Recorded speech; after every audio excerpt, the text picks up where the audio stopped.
Chapter 506. She sat on the bed, thinking about what happened today over and over again. She thought about the conversation between them. She started to reflect on herself. She hated Jiang Zhao for biting her and not believing her. But when she said those hurtful words, she did not think about it from Jiang Zhao's perspective. Just like what Jiang Zhao said, she was not in the right mood because she cared about him. She was especially concerned about whether he cared about her or not. He bit her so painfully, but he did not feel sorry for her at all. When she saw him bleeding a little, her heart ached terribly. She felt it was unfair, and she got angry. She treated the thing that a man cared about the most as something unrelated. She only remembered that Jiang Zhao bit her and humiliated her. However, she had never thought deeply about why Jiang Zhao wanted to hurt her or humiliate her.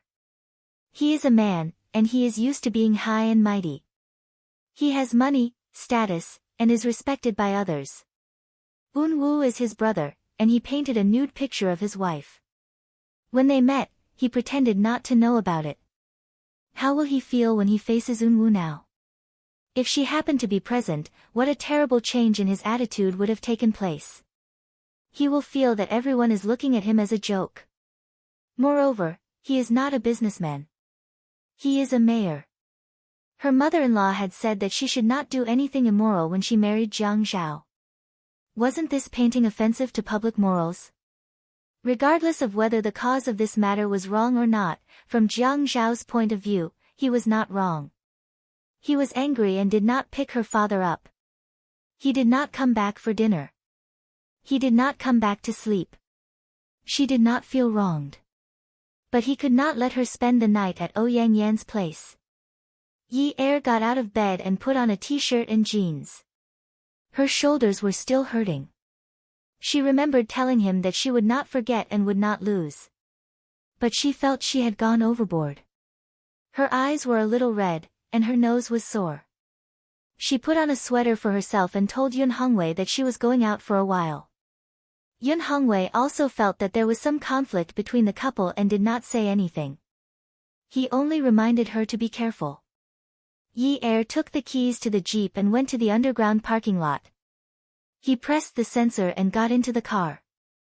The Wrangler gave the driver a strong sense of superiority. Yi Er sat very straight, as if the road was specially built for her. The car drove very fast. When Yi Er got out of the car, she straightened her back and took a deep breath to cheer herself up. Good luck. When she arrived at the place where she and Jiang Zhao used to live, she stood at the door with her hand raised in the air. She was about to knock on the door, but after thinking about it, she couldn't figure out why she had to knock. This house belonged to her husband. Why did she have to knock on the door? So she took out the key from her bag, turned the keyhole, and pushed the door open. Ouyang Yan heard someone open the door and quickly put on his slippers. Before he reached the door, Yi Er had already opened the door and entered. Yi Er closed the door behind him. Without changing his shoes, he walked straight to the bedroom, ignoring the Ouyang Yan. Ouyang Yan went to grab Yi Er. What are you doing? This is my house. Who let you in? Yi Er flung his hand away. Ha, what a joke. This is my husband's house. Do I need to tell you what I'm doing here? I want to ask you something. Why are you stopping me when you live in our house? Ouyang Yan's face turned red. Since Jiang Zhao was still sleeping in the bedroom, he was afraid that he would hear the commotion outside. He did not dare to argue with Yi Er. He's already asleep. Don't disturb him. Yi Er snorted, glanced at Ouyang Yan, and walked straight to the bedroom. Ouyang Yan chased after him, grabbed the doorknob, and refused to let Yi Er open the door. Jiang Zhao heard the commotion outside the door. Although his head was very dizzy, he still sat up and looked at the layout of the house. Why did he come here? Was he stupid? Did he come here on his own because he was drunk? Since when did he become like this? Just as she was frowning, she heard Yi Er's arrogant voice. Ouyang Yan, don't put on such a gentle and magnanimous front. The person sleeping inside is my husband, and this house belongs to my husband. What right do you have to stop me from entering? Because you're a guest. To put it nicely, I'm treating you as a guest. To put it bluntly, I'm treating you as a guest. If you ask me, with your family Ouyang's wealth, you won't be unable to afford a house for your daughter. Even if you can't afford a house, you should be able to rent one, right? I think your pajamas cost a few thousand. The bag hanging at the door is worth 40,000 to 50,000 yuan. It's enough to rent a high-end apartment and renovate it for a year. How can you be so thick-skinned? My husband didn't ask you to move because of your past relationship. Don't tell me you think a man's pride is because he wants to divorce me and marry you. Jiang Zhao sat on the bed and almost laughed. How could he be so fierce? Dong Xuebing looked at the clock on the bedside. Why did he come so late at night? Jiang Zhao slowly laughed. He lay down and continued to sleep. But he couldn't sleep now. His wife came to look for him. He couldn't sleep and was very excited. He felt his life was cheap. In the afternoon, he said he was going to ignore her. But now, he was so happy. Dong Xuebing pulled the blanket over his head and laughed secretly. He realized he was too easy to be satisfied. Last time, he said she should come like a shrew and catch him. At least she cared about him. Even if they quarreled today, he still hoped she would care about him. Yun Yi, if you didn't force second brother to marry you, he wouldn't be in such a miserable state now. He has enemies everywhere. He was supposed to be the mayor of Ming City, and now, he delayed it. People say that marrying a virtuous wife is to bring fortune to the husband. You didn't bring fortune to him, and you keep causing trouble for him. What right do you have to shout in front of me? Don't you feel guilty? Jiang Zhao listened to Ouyang Yan scolding Yi Er and sat up again. He realized Yi Er didn't say anything for a long time. He lifted the blanket and was about to go out to take a look when Yi Er spoke again. She laughed scornfully. What's wrong? Are you jealous? Are you jealous that he didn't blame me even when he was in such a state? Are you jealous to death? You can't help it. This is my husband. Why are you looking at other people's husbands so well? Don't be jealous. If you want to be a strong woman, go ahead. Don't drool at other people's husbands all day long. It will affect your image. Outside the door, Yi Er pushed Ouyang Yan and turned the handle of the door.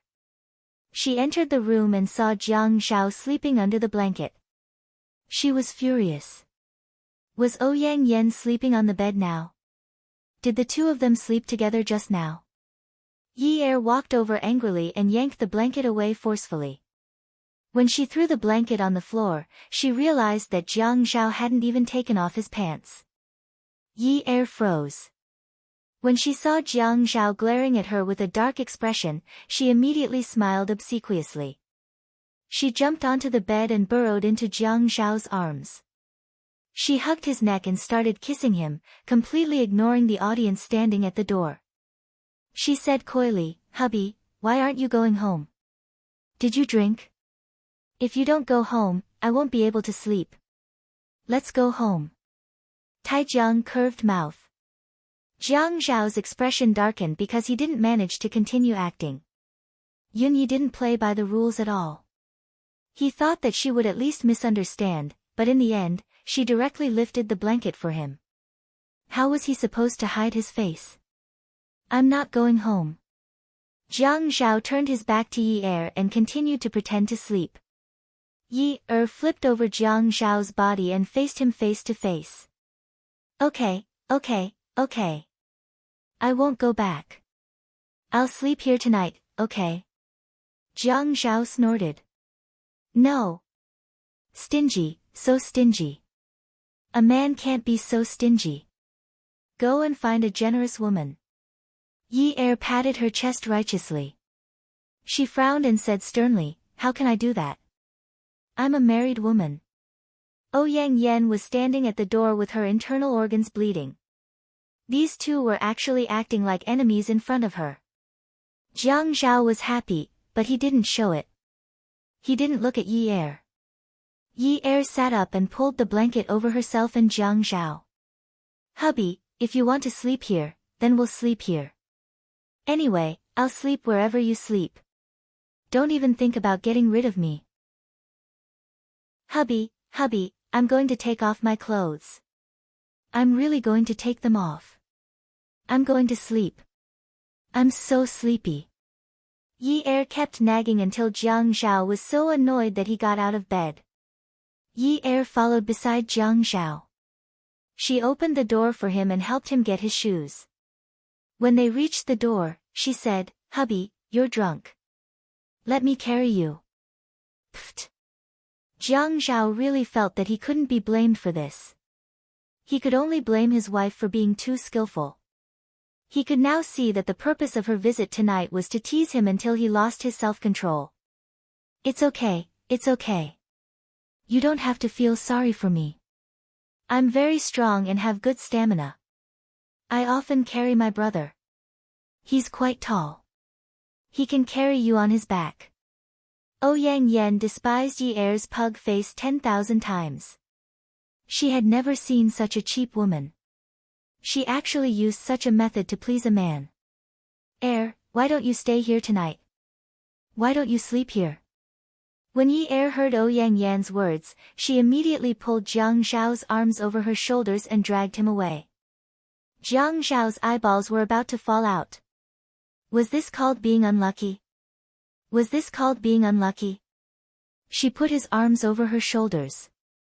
His upper body was in the right position, but what about his lower body? Shouldn't his lower body be in the right position? She should hook her arms around his legs and lift his legs off the ground. His legs were still stumbling as he ran with her. She was running so fast. He was lying on her shoulders, but he was still afraid of stepping on her. He was so much taller than her, so he lost his balance and became a burden. After entering the elevator, Yi Er quickly pressed the button to close the elevator doors. She immediately changed her attitude. Jiang Zhao, how dare you have an extramarital affair behind your wife's back? You didn't even come home last night. You even spent the night at your mistress's house. Let me tell you, I'm injured today. If not, I will definitely make you kneel on a washboard. Jiang Zhao leaned against the wall of the elevator and rolled his eyes at Yi Er. There's only a washing machine at home.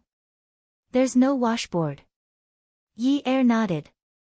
Oh, yes. But there's a CPU at home. I heard that it feels good to kneel on it. Then you will be the one kneeling. Why? Because you did something immoral. Jiang Zhao said coldly. Yi Er was no longer angry. She held Jiang Zhao's arm. Hubby, I was wrong. There won't be a next time. I promise. Jiang Zhao remembered the last time he caught her at the nightclub. She was also like this. Why did he have no resistance to her? Really, he had no resistance at all. She had done and said so many things that made him vomit blood. As long as she tried to please him, he would not be able to reject her. Did you just say that you were going to piggyback me? Ah. Please, she had said it for the mistress to hear. She wanted to see if Ouyang Yen dared to discuss Jiang Zhao like she did. Did he take it seriously? Attention, Hengcha 866. Chapter 507. Are you trying to trick me? Jiang Zhao appeared very unhappy, but he was calculating in his heart.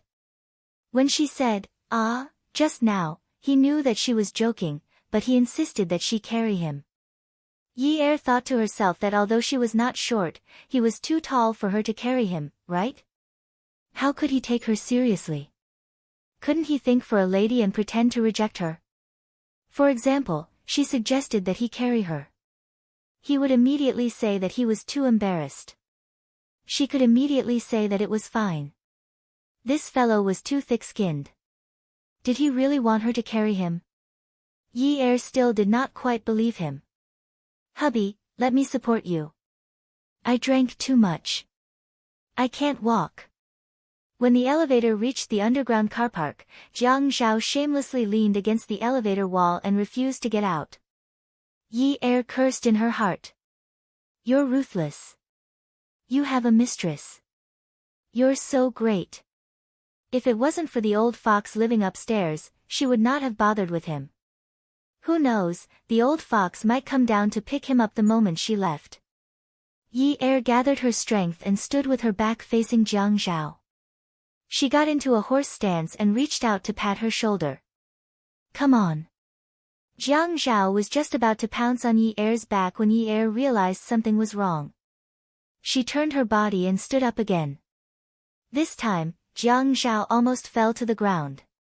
After he steadied himself, he glared at Yi Er. Yi Er's eyes wrinkled into triangles as she rubbed her stomach pitifully. Hubby, I'm so hungry. Why don't we go eat something to replenish our strength?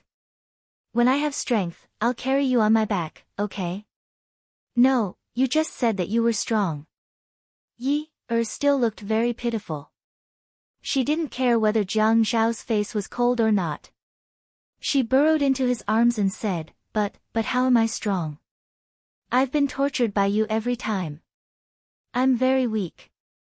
Don't you know? Jiang Zhao couldn't resist Yi Er's coquettish behavior. He always felt that such a tall girl didn't like to act coquettishly. When she acted coquettishly, it was also funny. But she just could make it look cute like a little bird. At this time, the underground car park was very quiet. The elevator was not in use and did not open for a long time. The number 1 stood there quietly. Jiang Zhao forced Yi Er to the left corner. I can't take a picture to film it. You can't? Yi Er asked.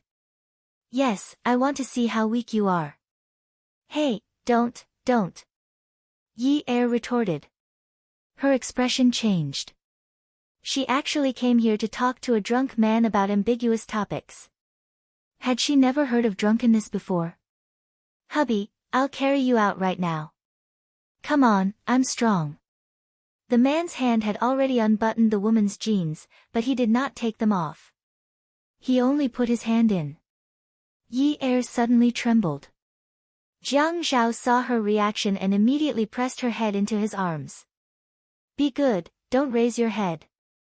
Jiang Zhao, don't be so naughty.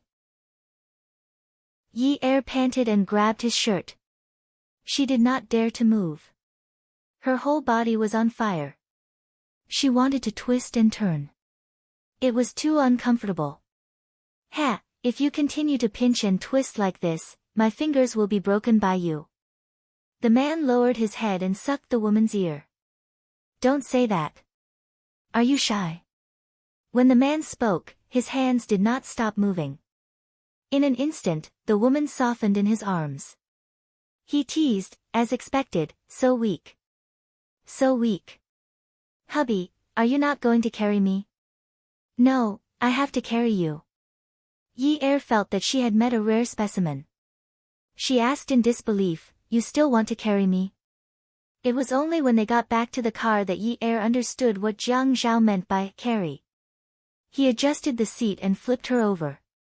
Then he pressed his entire body on top of her and said, Considering that you are very weak, I reduced the difficulty of carrying you. Does hubby love you very much? Yi Er wanted to curse. He knew that she did not like being the back seat. If he pushed it too hard, it would hurt her to death. However, Jiang Zhao said, Don't worry, I won't push it too hard. After the car ride, Yi Er was sure that Jiang Zhao was a man of his words. Indeed, it was not as deep as the first time he was the back seat. It was not deep. It was very suitable, very good. Back at number 9 mansion, Jiang Zhao tidied his shirt and took off the front mirror. He looked at himself and tidied his hair before getting out of the car with Yi Er. When they reached home, Yun Hongwei was still awake. He was sitting on a chair in the dining room. When he heard the sound of the door opening, he walked to the living room. He saw Yi Er leading Jiang Zhao home. He did not seem to be uneasy because he had just been released from prison. He walked to the entrance graciously. Jiang Zhao saw Yun Hongwei walking over and greeted him politely before changing his shoes. Dad. Yi Er's heart softened. Yun Hongwei was still acting graciously earlier. But when he heard Jiang Zhao calling him Dad, he felt uneasy. Jiang Zhao noticed that Yun Hongwei was not used to it, so he asked naturally. Dad, it's so late. Why are you still awake? I was waiting for you all. I was a little worried. Yun Hongwei was an honest person, and he does not know how to flatter Jiang Zhao. Just because Jiang Zhao was the mayor, he did not try to curry favor with him. He felt that if Feng Yu was not his son-in-law, he might try to curry favor with him in the past. It was not because he thought highly of himself. But his daughter still needs status.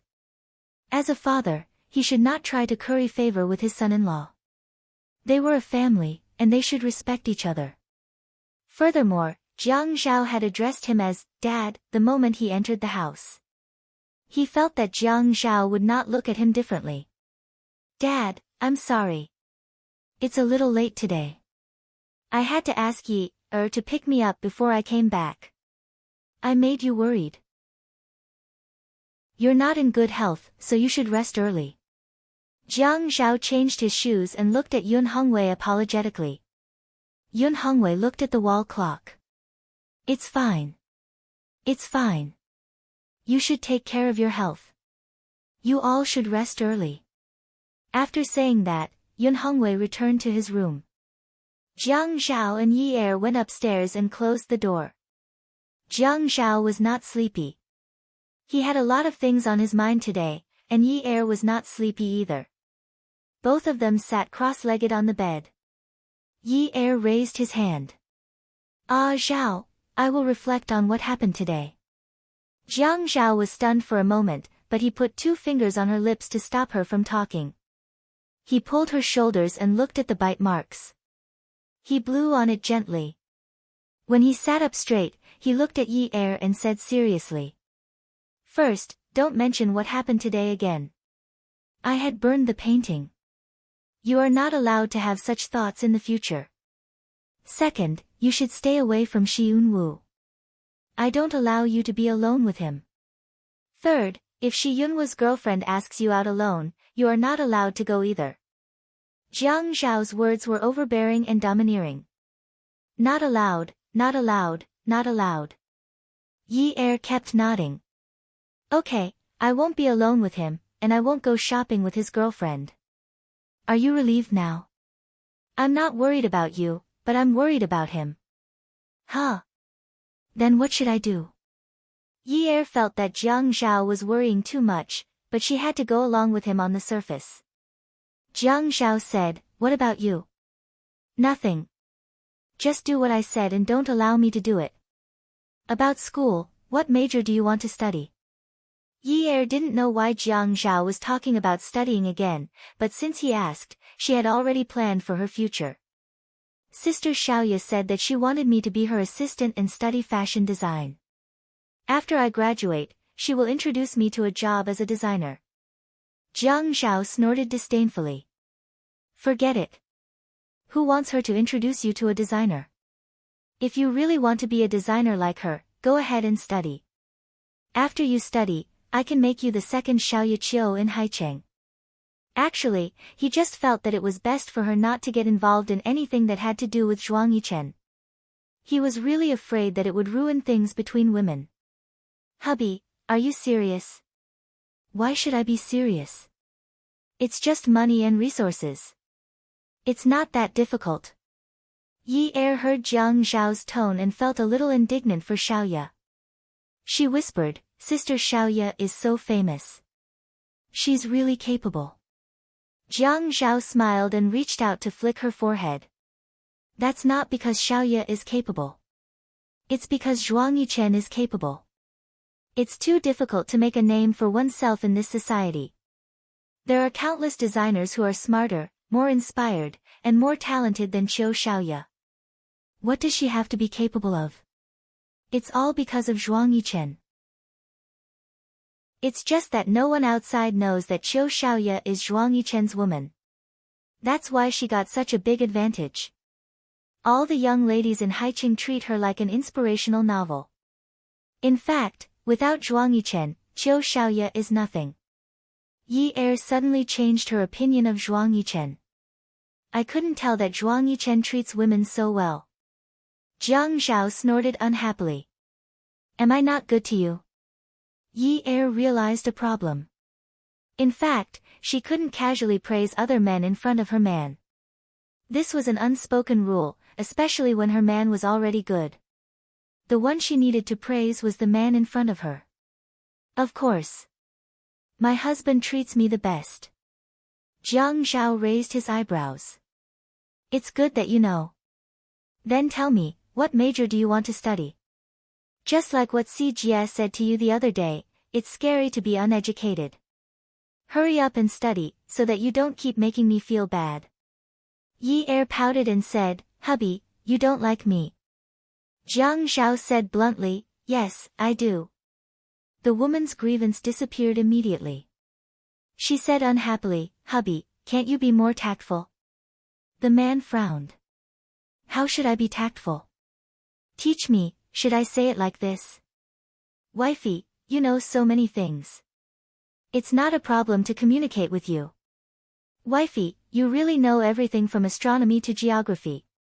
No one can compare to a female Zhuge in this world. Wifey, you're really... That's enough. Shut up. Oh, if you talk like this, should I say, Wifey, you're so gentle. Jiang Zhao, I hate you. I know. You know? Yes, because women like to hear nice things. If someone says something unpleasant, they won't like it. Moreover, you're an uneducated woman. But hubby, a woman's virtue is to be untalented. But wifey, transmigration is fake. You can only dream of returning to the Qing dynasty tonight. Yi Er raised her voice again. Jiang Zhao, can't you coax me? Oh, Gigai, Gigai. Jiang Zhao reached out and patted Yi Er's back. He imitated the way parents would tease a baby. Is this how I should coax you? Yi Er didn't dare to ask for a better way of coaxing. Jiang Zhao's limit was being obedient. Hubby, let's live happily in the future, okay? Don't go to Ouyang Yan's place. You're married to me. How can you be involved with other women? Okay. Yi Er was shocked that Jiang Zhao agreed so readily. Really? Come and see Songshu 566. Chapter 508. When did I lie to you? Jiang Zhao felt really sleepy now. He needed a good night's sleep. He stretched his arms and neck before collapsing. Good night, Yunyi. Good night, Zhao. In the Shi family villa, the light in the art room on the second floor was still on. Shi Jintian had already woken up from his nap. The maid said that the young master was still awake. He was worried, so he went to knock on the door. No one answered, so he pushed the door open and entered. Unwu was still painting. Unwu, he called softly, afraid that he would scare his grandson.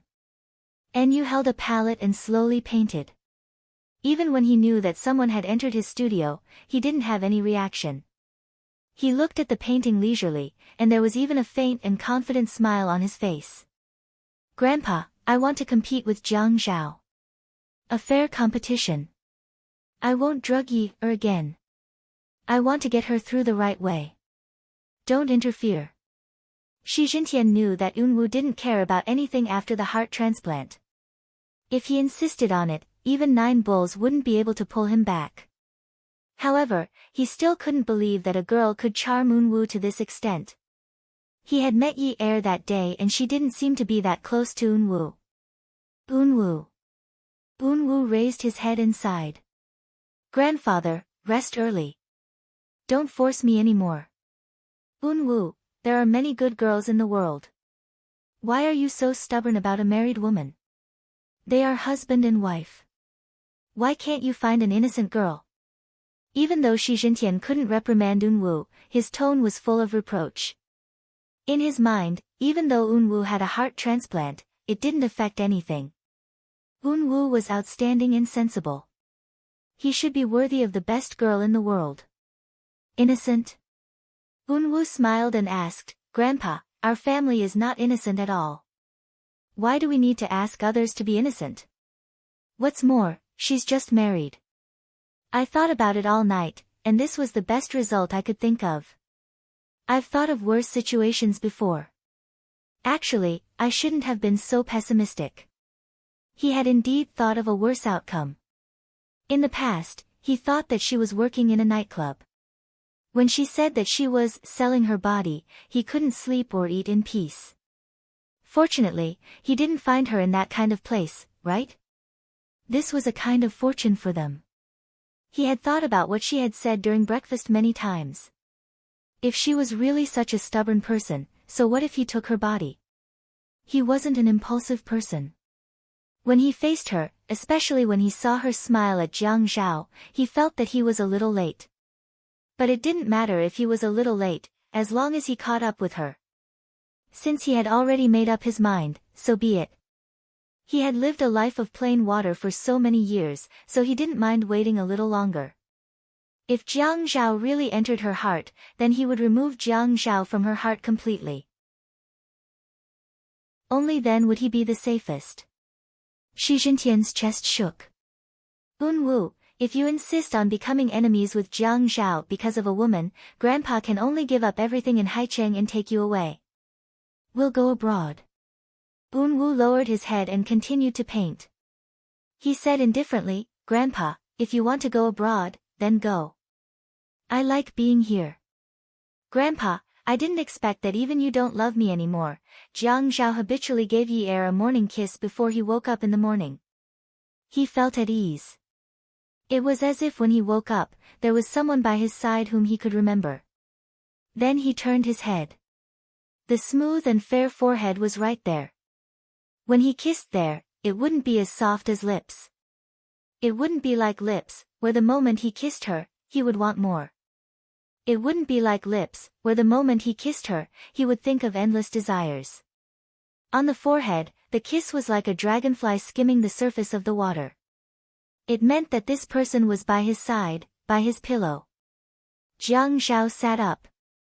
He hesitated for a long time about this morning's morning kiss. He thought about what she said before she went to bed last night. She said, let's live a good life. She had said this more than once.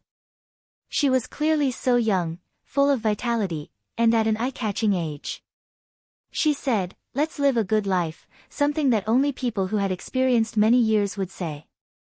19 years old. Did she know what it meant to live a good life? Her little tricks were really tacky.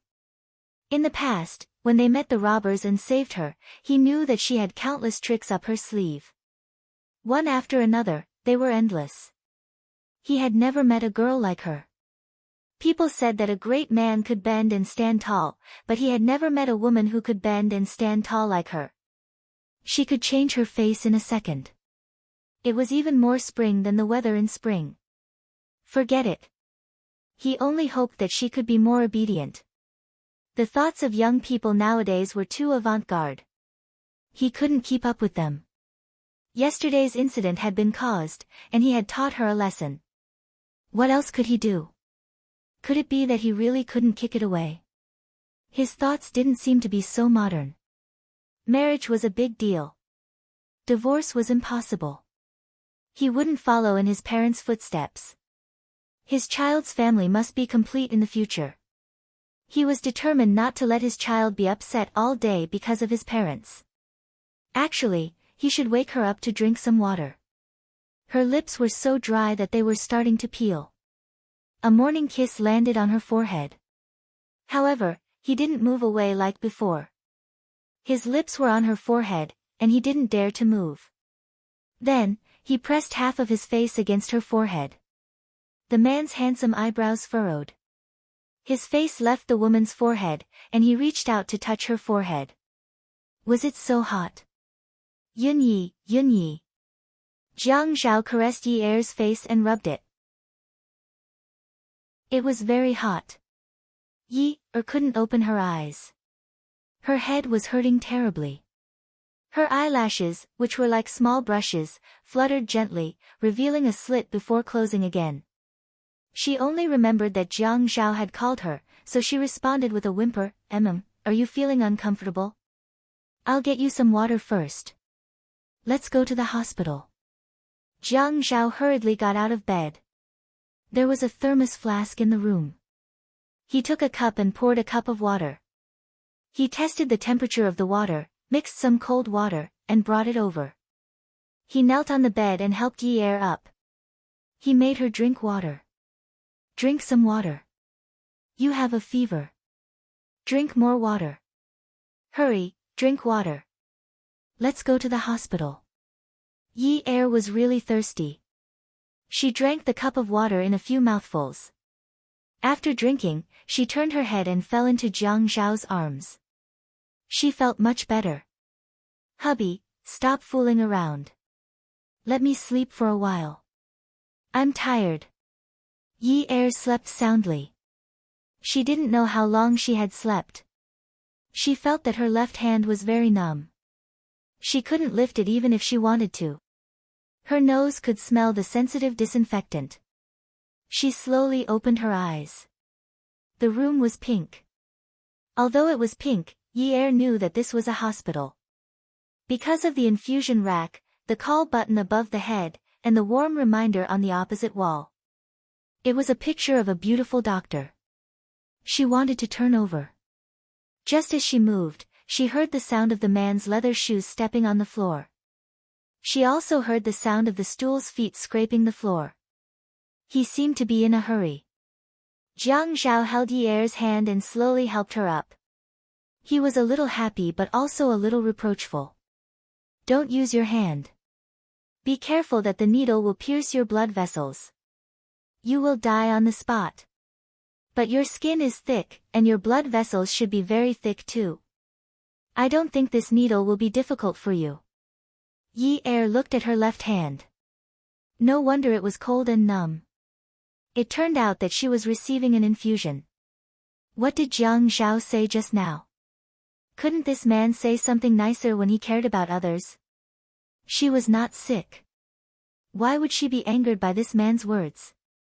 Forget it. I won't lower myself to his level. Who asked him to have a mistress? Hubby, why am I hospitalized? Jiang Zhao put a pillow behind Yi Er's back. He then picked up a neatly folded towel from the bedside table and went to the bathroom. After a while, he came back. The towel was steaming hot. He came over to wrap Yi Er's fingers and the back of her hand. From time to time, he would rub them for her.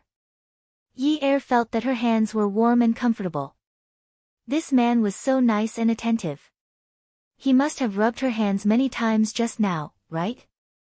But when the woman's longing for the man surged over like an unending wave, the man immediately used an extremely cold and unparalleled martial art to freeze the huge wave. Jiang Zhao was massaging Yi Er's blood vessels as he sneered coldly. You had a fever and went into shock from the fever. You almost became an idiot. I can't raise an idiot wife in the future. It's too much of a loss, so I spent money to send you to the hospital. Hey, can't you save me some money? It's hard to earn money. How much do you think your hubby's monthly salary is? If you spend my money again, I'll only give you porridge every day. Yi Er couldn't believe it. Ah. What did you say when you got married? You said that you'll give me abalone and wings every day and raise me like a fox pig. Now you say that you'll give me porridge every day. I'm still developing and will grow taller. You're abusing me. But how much abalone do you have to eat for a day in the hospital? If you eat too much, it's easy for you to be overnourished. Porridge is good. You can have porridge tonight. I want to eat ginseng, abalone, and wings. The doctor said that it was best for patients to eat porridge. Yi Er looked at the hospital's decoration and the single-room environment. It was so cozy. A special ladies' ward must not be cheap. She pouted and said, but you can't be so biased, right? Didn't you say that you have so much money that you can buy the entire 9th mansion? How much did it cost you to spend for a day in the hospital?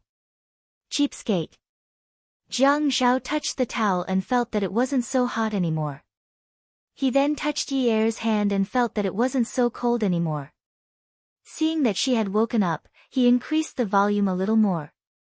That's why I told you to study more. It's really scary to be uncultured. You don't understand culture. As the daughter of a businessman, don't you at least know about the market economy? Yi Er's blood was stuck in her throat, but she couldn't spit it out. Jiang Zhao continued to provoke her. You're hospitalized, so you can't get back the money you spent. But Ninth Mansion is different. It's a good location, has good facilities, and a good house. After spending this money, you can just sit back and wait for the value of the house to rise. How can it be the same? Yi Er stared at Jiang Zhao. Jiang Zhao, did I owe you 100 million in my previous life? He clearly had a grudge against her, so he couldn't help but mock her. That's right. So in this life, you're here to repay your debt. Forget about the interest. Just pay the principal. Yi Er was so angry that she couldn't say anything. You're really, Jiang Zhao smiled and reached out to press the call button. He raised his eyebrows and said smugly, really what? Am I really so kind? I think so too. That's why I'm so kind. You have to save your money in the future and don't spend it recklessly. When we run out of money to eat abalone wings, I'll see how you're going to act like a fox pig. Yi Er was panting with anger. Jiang Zhao was also like this when he was sick. He didn't even say anything nice to coax her. She didn't know that when she went into shock from her fever in the morning, Jiang Zhao had been scared half to death by her. Beauty novel, Hung Cha 866. Chapter 509. The city government had a lot of work to do.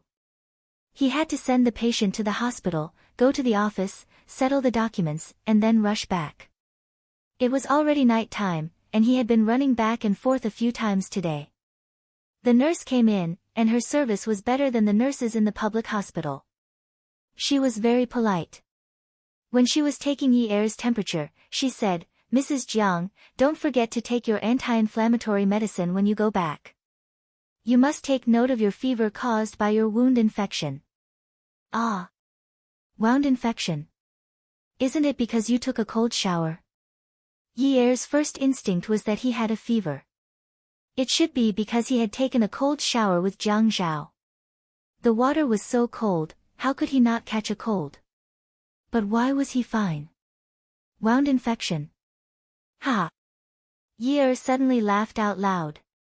The nurse was stunned, and so was Jiang Zhao. Why was she laughing like this? Yi Er scratched his head. Miss, do I need to get a rabies vaccine? Why do you need a rabies vaccine? Because Yi Er tilted her head and looked at Jiang Zhao. Her eyes curved into crescents as she smiled. She said coquettishly, because I was bitten by a dog. Jiang Zhao's face turned black. Miss had been working in the hospital for a long time and had seen a lot of people. She knew how to read people's facial expressions. Furthermore, she knew about the wound on the mayor's wife's shoulder. It was obvious that it was a bite mark. Looking at the deputy mayor's face, Feng Yu knew that the mayor had bitten her. Miss was in a dilemma. This was a high-class private hospital, and all the patients' information should be kept confidential. The mayor's wife scolded the mayor as a dog. This topic was too explosive. She should keep her mouth shut. If she accidentally said something, the mayor would know that she was the one who said it. There was no one else in the room. This was too much. That Mrs. Jiang, you can just get a tetanus shot.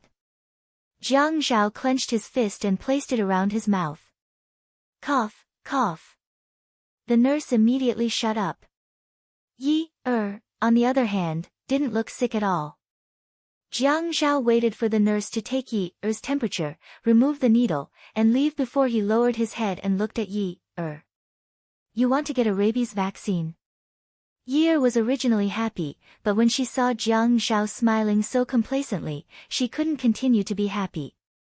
Her intuition was that this man was very sinister and immoral when he smiled like this. Hubby, I'm so hungry. Is the porridge ready? After Yi stopped smiling, she immediately changed into a pitiful stray cat. She looked at Jiang Zhao pitifully and asked, Did I really spend so much money that you won't even give me porridge? I am going to work next month. I need to pay for my living expenses. Please give me some porridge, hubby. Yi grabbed Jiang Zhao's shirt and shook it. Jiang Zhao shook his head and slowly pried Yi's hand away.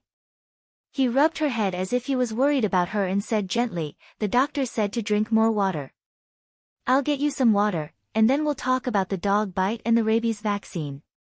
Yi really couldn't figure out what Jiang Zhao meant. It was like a person who was originally gloomy suddenly sitting in front of you with a smile and saying, Little sister, don't be afraid.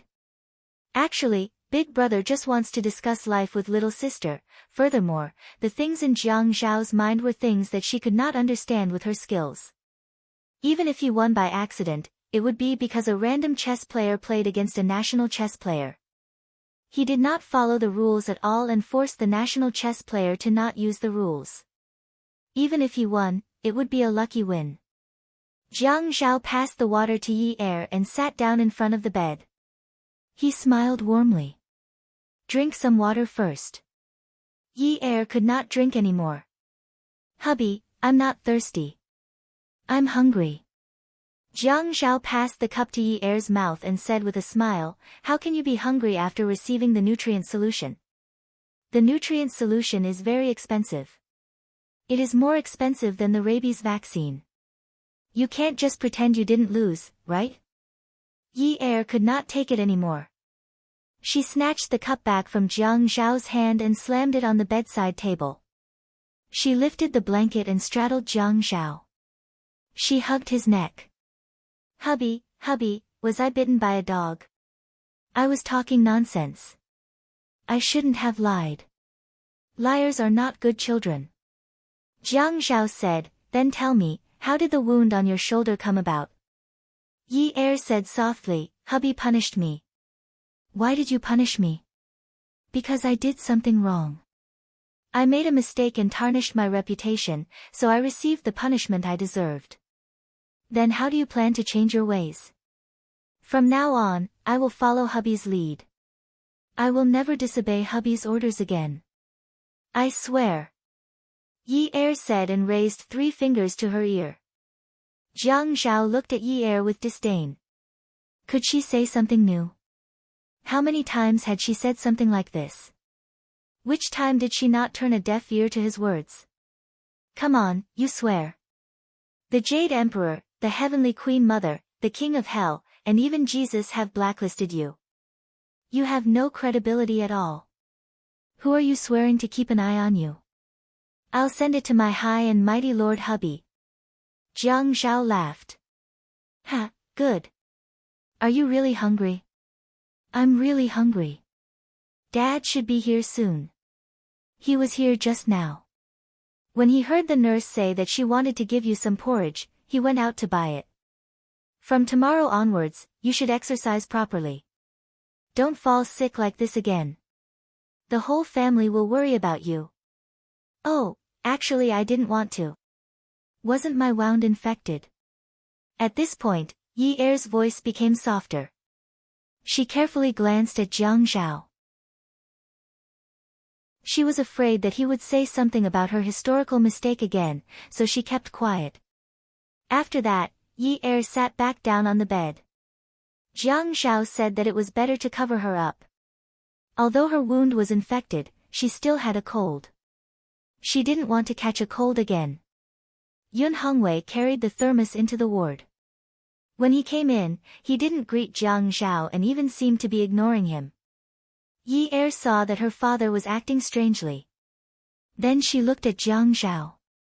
It seemed like he was purposely sticking to her father and looking for something to do. It seemed like he was trying to please him. What was going on? Did she miss something? Yun Hongwei had just opened the thermos when Jiang Zhao immediately went up to him. Dad, you rest for a while.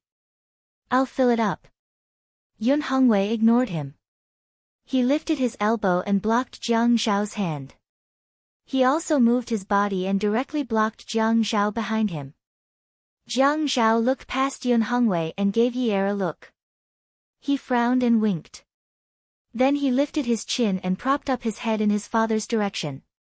Yi Er was very confused. What was he doing?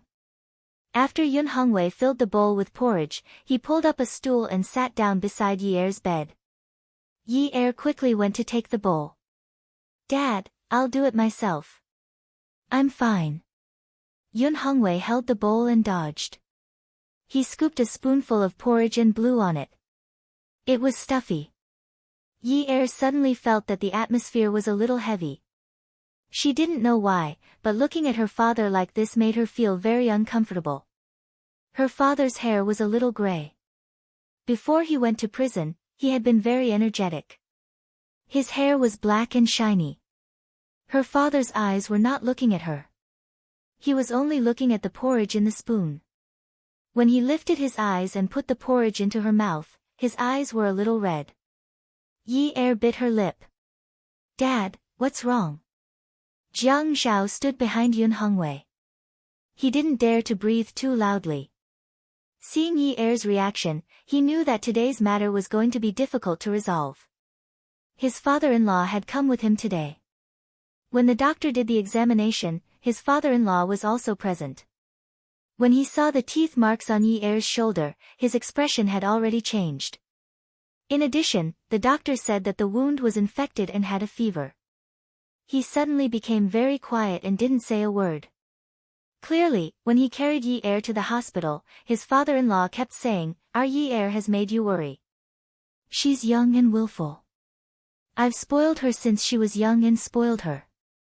She's not very sensible. At the time, he felt quite guilty because he had always felt that Yi Er was very sensible, but she didn't know how to be emotional. Actually, he could understand how his father-in-law felt. His own daughter was injured and her wound was infected. She had a high fever and went into shock from the fever. No father would be able to take it. Just as he was reflecting, Yun Hongwei turned around and looked at Jiang Zhao.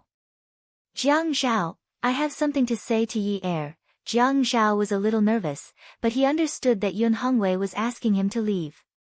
He was definitely going to say something that he couldn't listen to. Hence, he consciously left the room. When Yun Hongwei saw Jiang Zhao leave, the bowl in his hand began to tremble. He stopped feeding Yi Er and placed the bowl on the bedside table. He stood up and sat on the edge of the bed. He reached out to touch Yi Er's shoulder, but just as he was about to touch it, he paused. His eyes grew redder and redder. When he spoke, he was choked with sobs. Yi Er, do you feel wronged because of Dad? Dad, I'm not. What are you thinking about? Yi Er grabbed Yun Hongwei's hand in a panic. Dad, what's wrong? He bit you, didn't he? Yun Hongwei looked at Yi Er's shoulder. When Dad wasn't around, were you bullied? No matter how much Yi Er wanted to cry, she didn't dare to. She forced herself to hold back her tears.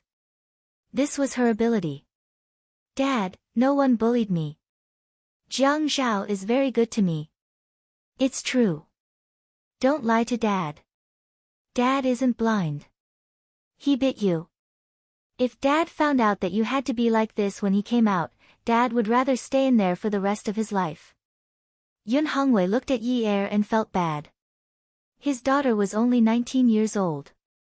It wasn't as if he didn't know that she had been running around because of him. She had just been married, but her husband had bitten her until she had a high fever and was still unconscious. He thought of something more serious and asked anxiously, when Dad wasn't around, did he hit you? Yi Er was shocked. Jiang Zhao had hit her before, but that was because he wanted to snatch her life from Zhuang Yichen. Why would Dad think that? Yi Er, did he hit you? Yun Hongwei's voice rose a few notches. He squeezed Yi Er's shoulders a little harder. Dad just wants you and Sijie to live a safe and happy life. If you live like this, Dad won't do it outside. Yi-er, you're still young. Get a divorce. Just as Yun Hongwei finished speaking, the door opened again. Jiang Xiao strode into the room. His hands were still clenched at his sides. His brows were tightly knitted together. He looked at Yun Hongwei and called out in a low voice, "Dad."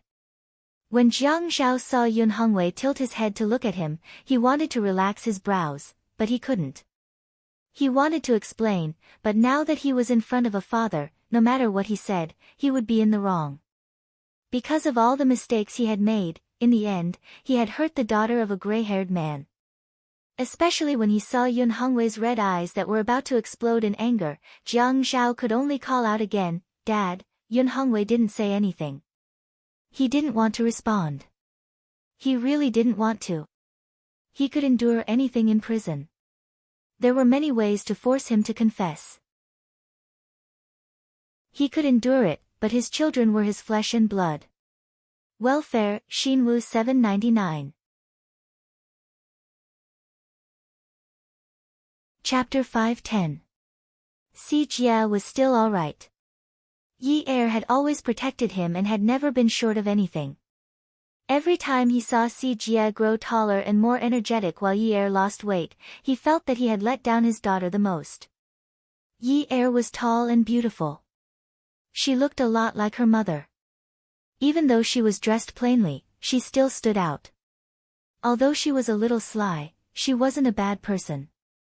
If she didn't have a father like him, even if she had a younger brother like Si Jia, she would still be able to marry into a good family. Even if she didn't marry into a rich family, she would still be able to live a life that was below average. In his expectations, Yi-er would definitely be able to find a man who would dote on her. Because Yi-er had been well-liked since she was young. Although it was said that as parents, no matter how ugly or useless their children were, Yun Hongwei felt that his analysis of Yi-er and Si Jia had always been very objective. Yun Hongwei stood up, looked up, and blinked. When he looked at Jiang Xiao again, his gaze was calm. Yi-er looked at Jiang Xiao and gulped. She felt that her father had misunderstood Jiang Xiao. She was at fault for the way things had developed yesterday, so she wanted to smooth things over. "Dad, actually." Yun Hongwei looked at Jiang Xiao and said to Yi-er, "The sick person should rest well. I'll go out with Jiang Xiao for a while." Yi-er hurriedly explained, "Dad, it's my fault. Jiang Xiao didn't do it on purpose." Yun Hongwei simply couldn't listen to Yi-er's explanation. In his heart, he had already determined that Yi-er was compromising in front of Jiang Xiao for his sake. His ears seemed to be blocked by sound as he walked past Jiang Xiao and walked out. Jiang Xiao could only follow him out. At this moment, he glanced at Yi-er. Then he leaned back and said to Yi-er, "You want a divorce? Dream on." Yi-er watched as Jiang Xiao walked out of the ward. She suddenly burst into laughter and muttered softly, "Who wants a divorce? Seriously?" At the end of the corridor, there was a smoking area. It was a slightly larger balcony with a transparent glass door, so the smoke couldn't drift into the corridor. Although the space was not big, Yun Hongwei was the only one standing there. He was facing the night sky outside the balcony, and his back was very lonely, making this place seem especially empty. When Jiang Xiao walked over, Yun Sherdan happened to turn around. When he saw Jiang Xiao, Yun Hongwei felt his blood vessels congeal and his head spin. Jiang Xiao stood on the balcony. The lights in the private hospital were very bright, illuminating his handsome face. He called out softly, "Dad." Yun Hongwei was a little shorter than Jiang Xiao, but not by much. He was just a little thinner. When he heard Jiang Xiao call out to him, he said, "Jiang Xiao, I heard that it was Yi-er who forced you to marry her." After Yun Hongwei said this, he felt around in his trouser pockets as if he was looking for something. It was empty. Jiang Xiao took out a thin, bronze cigarette box that was 2.5 fingers wide. It could only hold 4 cigarettes. This kind of cigarette box could not be seen in the pocket, and it could also control the number of cigarettes a smoker smoked. He opened it, took out a cigarette, and handed it to Yun Hongwei. He also took out a lighter and lit it for him. When the lighter was covered, he slowly put it back into his pocket. Jiang Zhao originally wanted to avoid this question. It seemed that once this matter was brought up, it would be because he didn't want to marry Yi Er. At that time, he really didn't want to get married. No matter who it was, with the way they were dating, it was impossible for them to have the thought of getting married. It was only when they were riding a tiger that he realized that getting married was also possible. At that time, he had no other choice. Firstly, his father was about to come over and explain to the media. As long as he explained, Yi Er's reputation would be ruined forever. Secondly, it would affect his political image. Needless to say, even the Jiang and Qin families knew about this. How could he not know? Thirdly, and most importantly, he felt that only he could protect her. If this matter was made public, Miss Yun would offend even the deputy mayor. She would not be able to survive in Haicheng for the rest of her life. No matter where she went, she would be looked down upon. How could he let his woman be looked down upon? Dad, the marriage was indeed rushed. But when we were doing it, we didn't want Yi Er to suffer. Yun Hongwei took a puff of his cigarette and exhaled the smoke outside the balcony. He held the cigarette between his fingers and let it hang by his side. Although he had been through a lot, he still looked kind. He did not have the unscrupulous look of a businessman. He sighed and said, "I know. What I mean is that Yi Er forced you to do this, right? I also know that you are not willing to do this. I know Yi Er. She is the eldest in the family. She is already 10 years old. That's why we have Si Jie." Yun Hongwei did not smoke. He sighed softly and said slowly, "Si Jie was born too late. She is the only one in the family. She has been a bully since she was young. She has a bad temper. That is because the whole family has spoiled her. After all, our family is not like other rich families who have many children. It is fate that we have children." Jiang Zhao saw that Yun Hongwei's brows were somewhat solemn, and he really didn't dare to interrupt and explain anything. This was the respect that should be given to people. He was anxious. Although Yun Hongwei had been in prison for a long time and suffered a lot of torture, he was, after all, a self-made man. The tenacity in his bones couldn't be seen from his appearance. He could almost imagine what Yun Hongwei would say, but he couldn't interrupt. Yun Hongwei reached out and pressed his temples. The white ash on the cigarette was a little long. It bent down slightly and broke off. It drifted to the ground and scattered into powder. Actually, she's overbearing, cunning, and always causes trouble. I've thought of ways to prevent all these. I just wanted to make her look more like a rich young lady. Those rich young ladies are all very dignified, but she doesn't look like one all day long. I was also very anxious, so I asked a teacher to teach her how to play the zither and learn calligraphy. I wanted to cultivate her temperament and train her patience. Yun Hongwei suddenly smiled, shook his head, and continued helplessly, but there was no way at all. She still likes to dance the national ballroom dance, what tap dance, what Latin dance, whatever she can jump as high as she can. Sigh, a kind father leads to a failure of a son. I was soft-hearted at that time and didn't properly suppress her, which caused her to become like this. She dares to force and provoke anyone. Yun Hongwei was very upset as he spoke. His daughter was like that in the past, but now that she was married, she seemed to have changed. She always looked at the treasure in his hands trying to please another man and was even bullied. Other than feeling upset, he only felt hatred. He hated himself for being useless. He caused such a big trouble and implicated his children. Jiang Zhao breathed out. Dad, Yi Er is very good. It was my fault yesterday. Actually. Jiang Zhao was really unwilling to talk about the new drawing, including the fact that this person was Yi Er's father. We were just fooling around yesterday.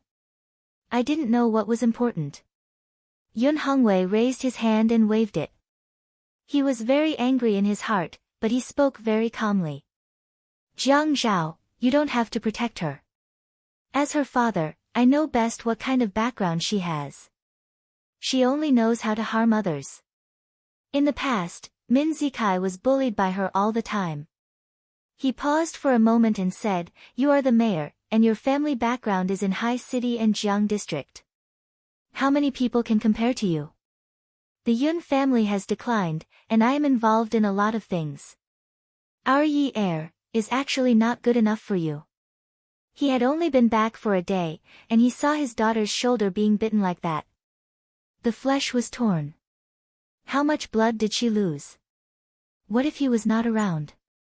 Would his daughter be subjected to domestic violence?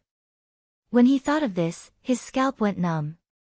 Although Yi heir was tall, how could she withstand domestic violence? A man who hit a woman was definitely not acceptable. Dad, you are making it sound too serious.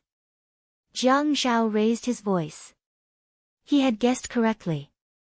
Yun Hongwei's words were to continue what he said to Yi heir in the ward. This father wanted his daughter to divorce her husband. Although he understood that a father was upset about his daughter's injury, there was a reason for this incident. If he knew that Yi heir would get a fever because of her wound and burn like that, he would rather bite himself than bite her. He was impulsive at that time, but what was the point of pursuing the reason for yesterday's incident? It seemed like they had made up last night and agreed not to pursue the matter of the painting, didn't they? Everything had an end. He couldn't possibly keep staring at that incident, right? If he kept brooding over the past, how was he going to live his life? Who could be innocent? Who had not done anything wrong? Who was born with a good temper and patience? Who was able to tolerate everything? Yun Hongwei looked at Jiang Zhao. He did not say anything, but the hand holding the cigarette had already flattened the long filter. Jiang Zhao had been very respectful to him since he came back yesterday, but now that he suddenly raised his voice, he did not look like someone to be trifled with at all. The more he acted like this, the more worried he was about his daughter's situation. Dad, I apologize for yesterday's incident, but the question of whether Yi heir is worthy of me is not something that's nice to talk about right now. Yi heir is my wife now. As long as I acknowledge her, she is worthy of me. Dad, no husband and wife can live without conflict for the rest of their lives. But I will try my best to resolve these conflicts. I understand how you feel, but this does not mean that I agree with your decision. Although our marriage did not receive your blessings, it does not mean that I will agree with you breaking us up. Jiang Zhao's tone was respectful, but every sentence was forceful and did not leave any room for negotiation. Dad, I know that you think I bullied Yi heir. Just now, I heard you ask Yi heir if I hit her. You must think that I often bully her, but to be honest, I have already done my best to tolerate Yi heir. I have almost never rejected anything that she wants. I think what happened today has left a bad impression of me, and I will do my best to make up for it. But I will not agree to a divorce. No matter what conditions you propose, I will not agree to them. Even if you ask Yi heir to sue me, I will not agree to it. If I had thought of a divorce when we got married, I would not have gotten married at all. Why bother? Yun Hongwei did not expect Jiang Zhao to reject him so forcefully. He also did not expect that Jiang Zhao would not leave any room for negotiation and would not agree to any conditions. I did not ask Yi heir to marry into a rich family. It might be a blessing for her to live a simple and peaceful life.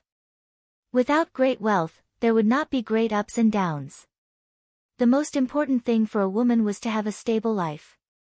Dad, I won't let her experience any hardships. Don't worry, Yi heir sat on the bed and waited for a long time, but her father and Jiang Zhao did not appear. It was not appropriate for her to go out. She felt that it would be troublesome for a woman to go out at this time. Finally, someone pushed the door open and entered. It was Xiaoya, who was wearing a big black sunglasses. Yi heir was a little disappointed and called out, Sister Xiaoya. Xiaoya pushed her sunglasses up and placed them on top of her head. She placed the flowers in her hand on the table and looked around the room. She did not seem like a guest at all. Welfare, Songshu 566. Chapter 511. She was wearing a big bag, a long-sleeved dress, and smoke-colored high heels. Her figure was extremely hot. She walked casually in the room in her high heels. She was obviously a great beauty, but the words she said were very immoral. Hey, you're a good person. I see that you're sitting on the bed very energetically. Are you waiting for a man to come and pretend to be a corpse? When did you become so despicable? Yi Er felt that she should call Zhuang Yichen over and let that fierce man teach this despicable woman a lesson. Hey, Sister Xiaoya, please mind your manners. Can't you care about your image as a famous designer? How can you come to visit a patient like this? Visit? When did I tell you that I'm here to visit you? I'm here to laugh at you. Besides, manners are for outsiders to see. You and I are on the same side. Ha! Get lost. I'm not going to get lost. Qiu Xiaoya sat beside Yi Er. She picked up Yi Er's hand, looked at it, and patted it a few times. Only when Yi Er felt the pain did she let go. I'll help you circulate your blood circulation so that you don't have to pretend to be sick. Yi Er was furious. This Qiu Xiaoya was clearly not here to visit her. How did Qiu Xiaoya know that she was hospitalized? She didn't contact anyone after she woke up. Who's pretending to be sick? I have a high fever and I'm in shock. Do I have a friend like you? If you have a friend like me, you'll benefit for life. Seriously. What are you doing here? Xiaoya swayed her size 35 high heels. I'm paying you, so you're here to help me. Yi Er rolled her eyes and glared at Xiaoya. Qiu Xiaoya, can you not be so snobbish? I'm an injured person. You should at least show some concern before talking to me about serious matters. Xiaoya pursed her lips and patted Yi Er's shoulder. You're the one who asked me to talk about serious matters. I can see that you're only suffering from some superficial injuries. It's not like you're mentally hurt. You don't have to worry about it. When your heart breaks one day, come and look for me. I'll definitely take good care of you. Yi Er's shoulder was already hurting a little. She immediately slapped Xiaoya's hand away. Get lost, you jinx. This woman's mouth was vicious. No, I'm here to talk to you about something. I don't want to talk today. When Xiaoya saw Yi Er's refusal, she immediately stopped looking down on her and started to confide in her. Yi Er, let me tell you. Sister Xiaoya has been through this before.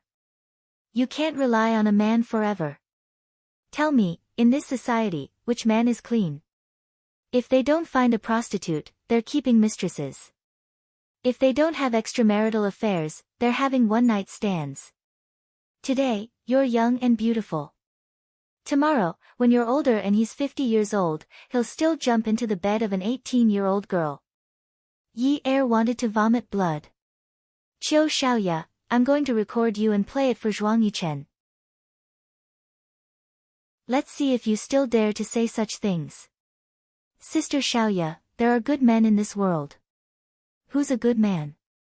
Your husband. Ah. When Yi Er thought of that guy living in the north of the city, she could only say weakly, of course my husband is a good man. Xiaoya didn't want to argue with Yi Er anymore. Oh, that's fine too. I can't say anything bad about him, but you should always be wary of the future. Let me put it this way. Let's be like buying stocks. Don't put all your money into a man's stock. Let's buy a few more stocks. For example, buy one for your career. That way, even if the man's stock falls below the issue price, the stock for your career will still rise. When that time comes, you'll find the stock that has fallen below the issue price an eyesore. It won't be a pity to throw it away. Yi Er obviously wasn't as experienced as Xiaoya, especially since this woman was speaking from the perspective of a friend. Oh, what career? Xiaoya said, I've been thinking of doing a high-end customization for women's clothing. It's different from what we have now. Now, both men and women are accepted from the same place. I want to make women's clothing independent. Yi-er asked, what has this got to do with me? You can be my model. Model? Yi-er shook her head. Forget it. I'm considered tall among normal girls. I won't stand out among the models. Who cares about those tall models? None of them can compare to you. You're beautiful and have a good figure. If I start this brand, you can always appear in the magazines with me. I'll give you a high salary. What do you think? Yi-er finally reacted. Qiu Xiaoya, Qiu Xiaoya. This fox's brain works faster than hers. Yunyi was just a miss from a wealthy family in the past. How many people did she know? She didn't have much social status. But now, it was different. She was the mayor's wife. If her husband worked harder, she might even be promoted to the governor's wife. That would be very different. Yi-er shook her head slowly. Sister Xiaoya, how much are you paying me? At least 50,000 to 60,000 renminbi a month. A salesman? Yi-er smiled wickedly. What? How can you treat me like a salesperson? I feel that it's about the same. Xiaoya snorted. The difference is too big. Furthermore, think about it. 50,000 to 60,000 renminbi a month. It's easy to earn this money. What kind of job can you find outside to earn this much? Even if your mayor gives you a job, how much money can you get? Women still need to earn more money. Men can't be relied on. Yi-er saw that Jiang Zhao had entered the room silently. She didn't know how long he had been standing at the entrance, so she didn't dare to continue. Xiaoya, on the other hand, was still complaining. Look, you know that aunt of yours. She relies on her husband to be a rich man's wife, but she can't give birth to a son. Her husband also doesn't give her a good face. If she was tougher and could earn as much money as me in a month, would her husband dare to give her a good face? Look. If you look, you will be sent flying with a slap and get lost. That's why you should hurry up and work. Don't be so silly and only rely on your man. You need to think about your future. Yi-er coughed to signal Xiaoya to stop talking. Xiaoya did not respond. She looked up at the ceiling and propped herself up on the bed. She poked Yi-er's forehead with her other hand.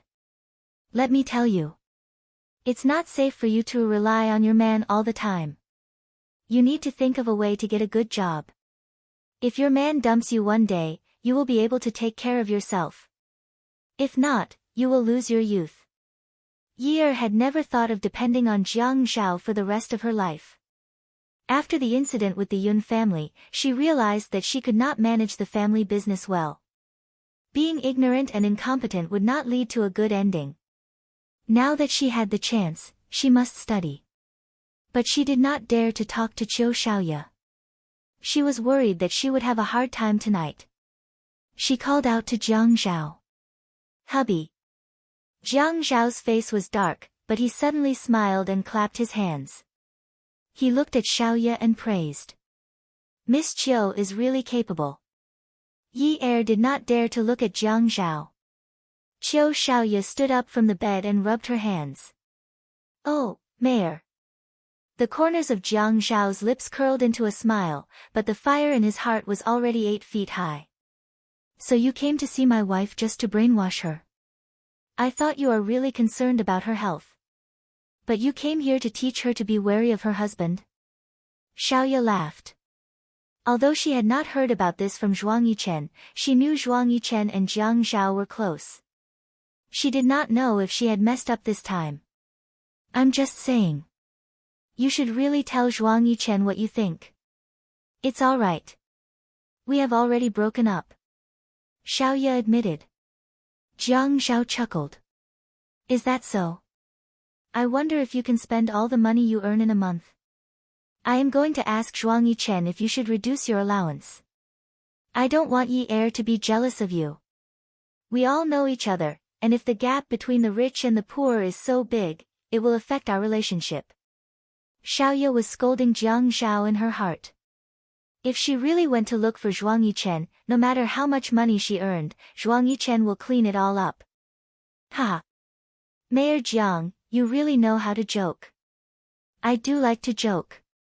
But no matter how many shares a woman owns, she still needs to buy a man's check.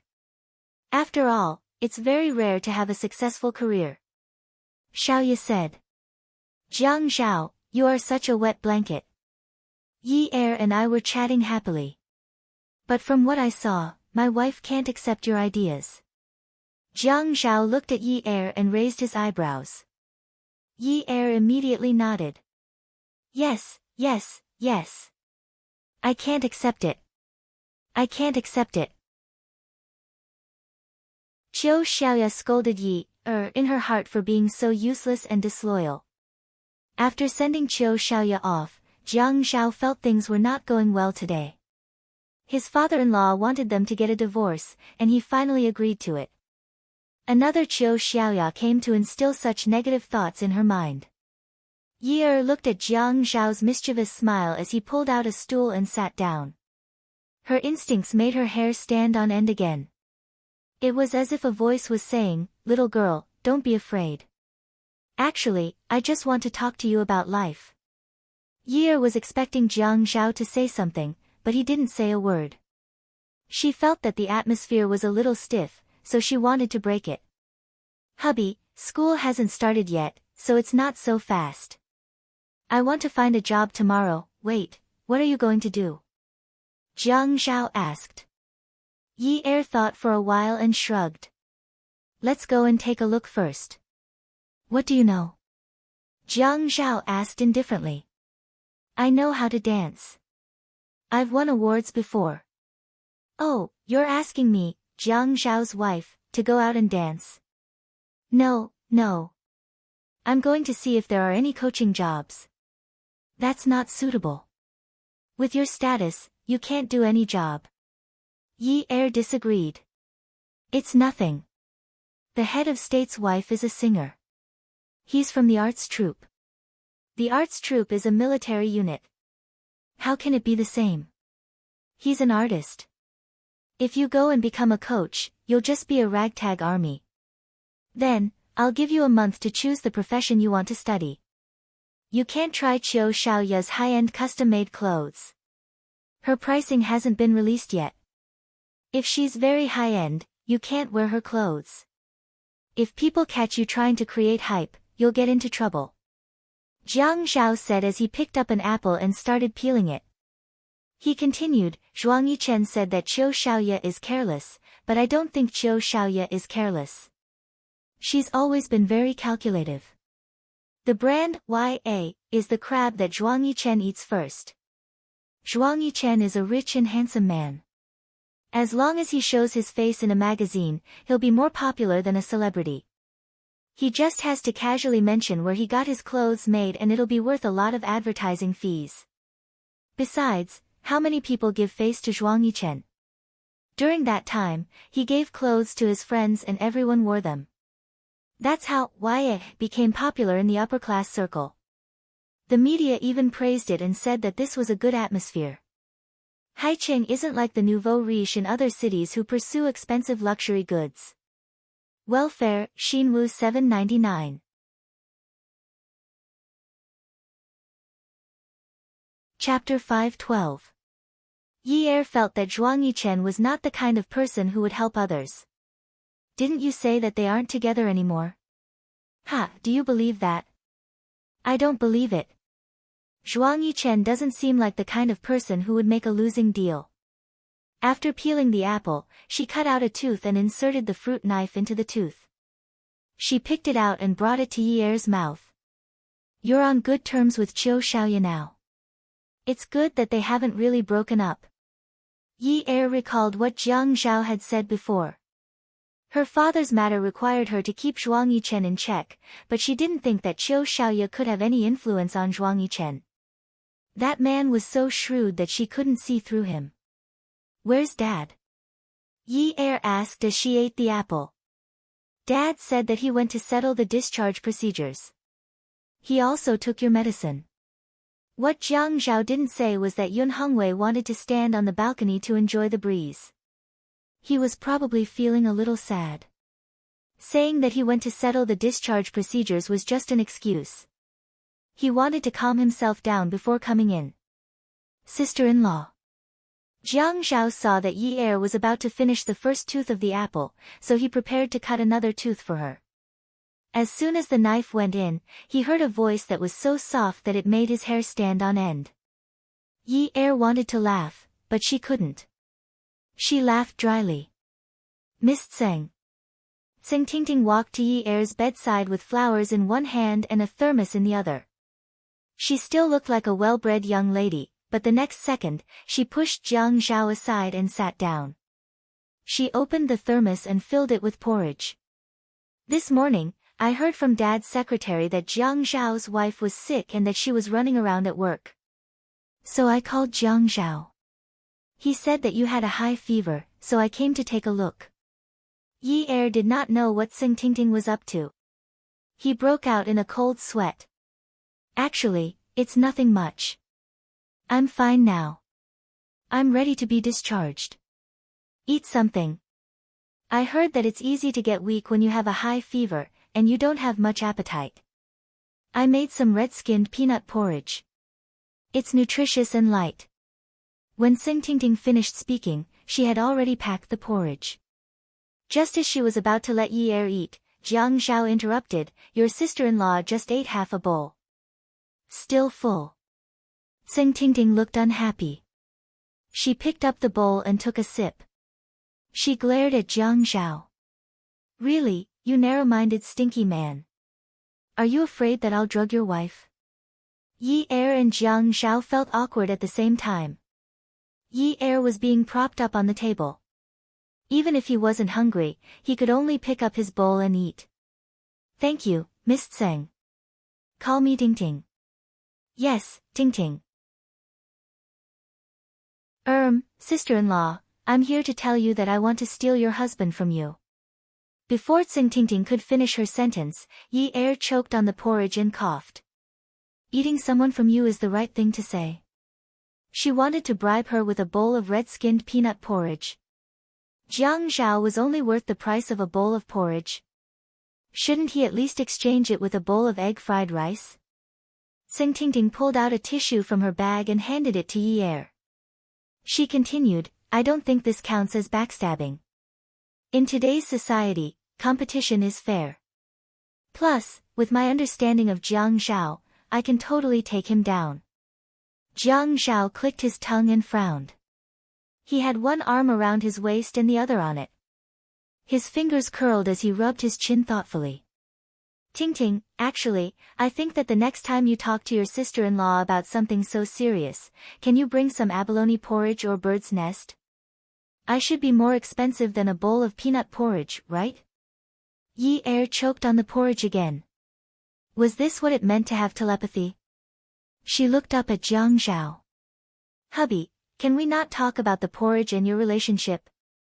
I wanted to at least eat some porridge, but it's not very useful. Are you saying that I'm very useful? Of course. Tseng Tingting was ignored again. She was often ignored by Jiang Zhao, so she was used to it. But now, she was being ignored by the couple. She was really irritated. Yi Er felt that Tseng Tingting was just a little crazy. Being stubborn was not a bad thing, but being stubborn was a little stupid. If it were her, she would have gone to the north of the city to get rid of the guy. No matter what, that guy over there was the real threat. Didn't that big lover say that they had feelings for each other for more than 10 years? What was she? She was the wife in name, but in her husband's heart, she was not even as important as that big lover. So, if she couldn't distinguish the enemy, she was destined to be defeated. But she was not that far off. Tseng Tingting's failure was foreseeable, but her failure was unforeseeable. Maybe one day, she would be kicked off the position of Mrs. Jiang by that big lover. Sister-in-law. Tseng Tingting endured for a long time this time. After she called out to her, Yi Er said, Sister-in-law. Sing Tingting stood up and looked at Yi Er, then at Jiang Zhao. She smiled confidently. Sister-in-law, I'll be leaving first. I came here today to say goodbye to you. Tomorrow, I'll be going to Jiang Zhao's building to work. Don't you know that the pavilion closest to the water enjoys the moonlight first? Jiang Zhao nodded. Tingting is right. That's the truth. You've read a lot of books. You can even understand the profound meaning of the pavilion closest to the water enjoys the moonlight first. You're better than your sister-in-law. Yi Er pursed her lips and glared at Jiang Zhao bitterly.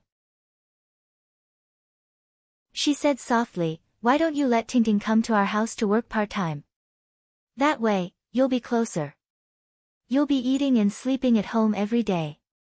This way, Tingting can eat at the same table as you every day.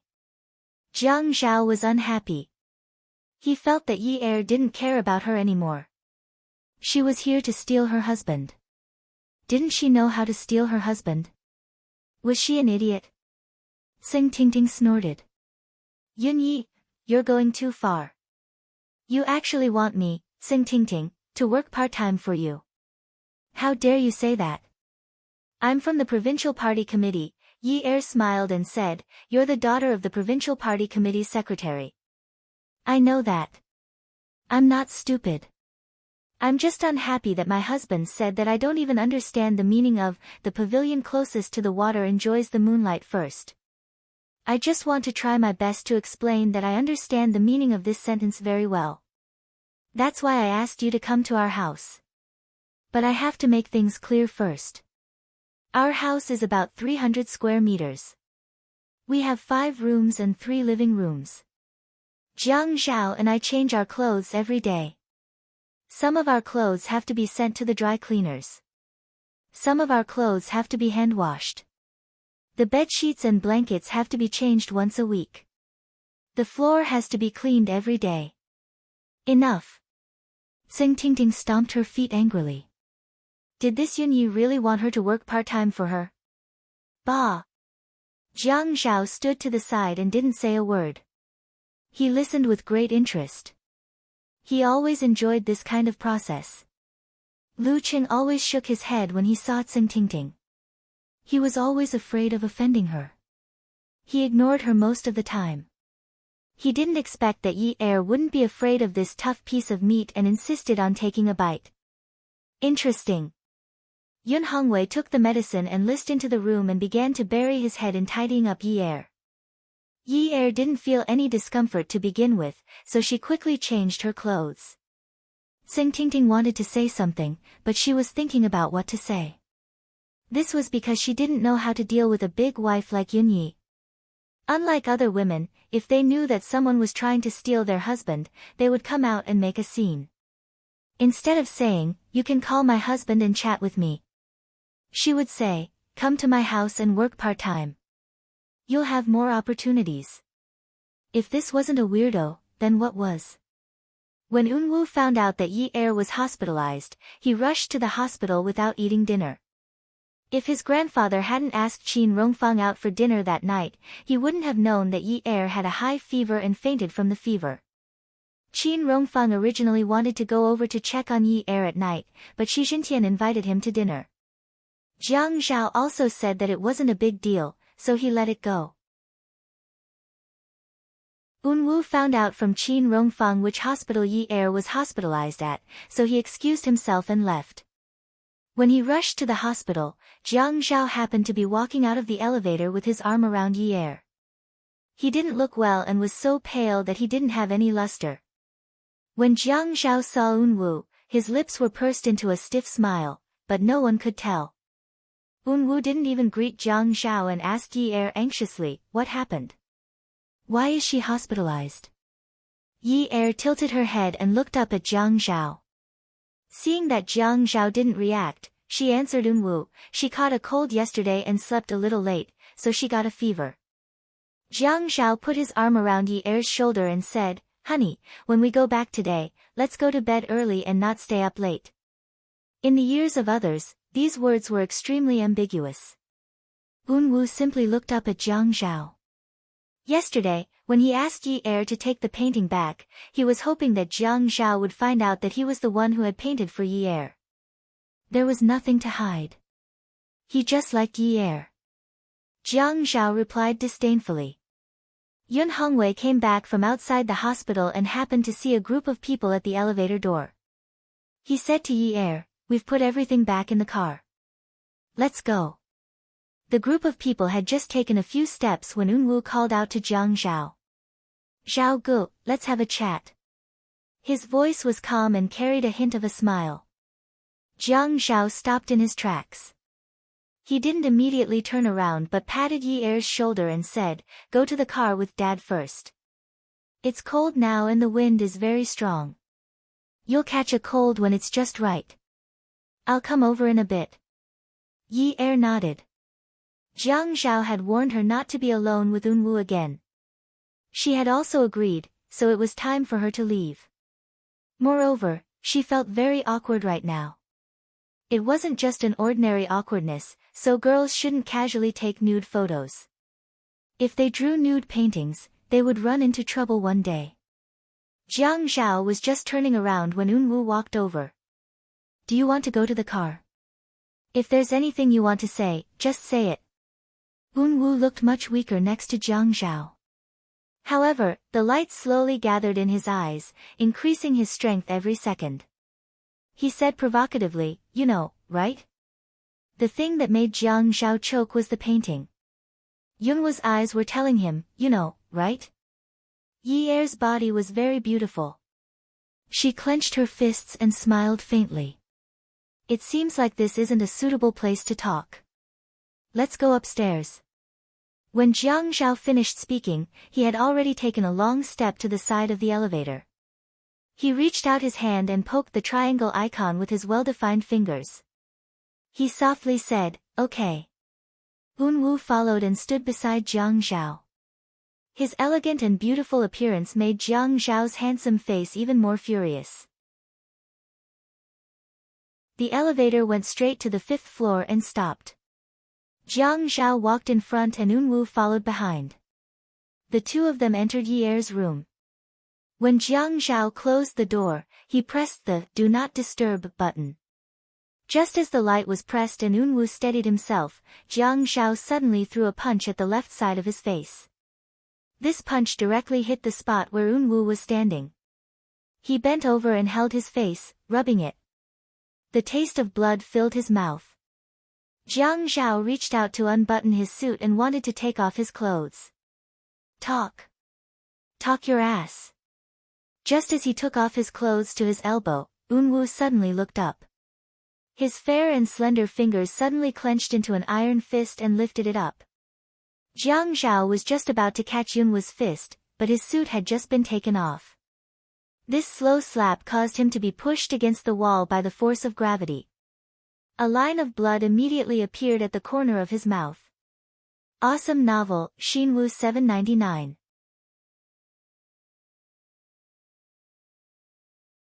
Chapter 513. Yunwu's punch was extremely fast. His eyes, which were originally as cold as moonlight, were now stained with bright red blood. Jiang Zhao's back was against the wall.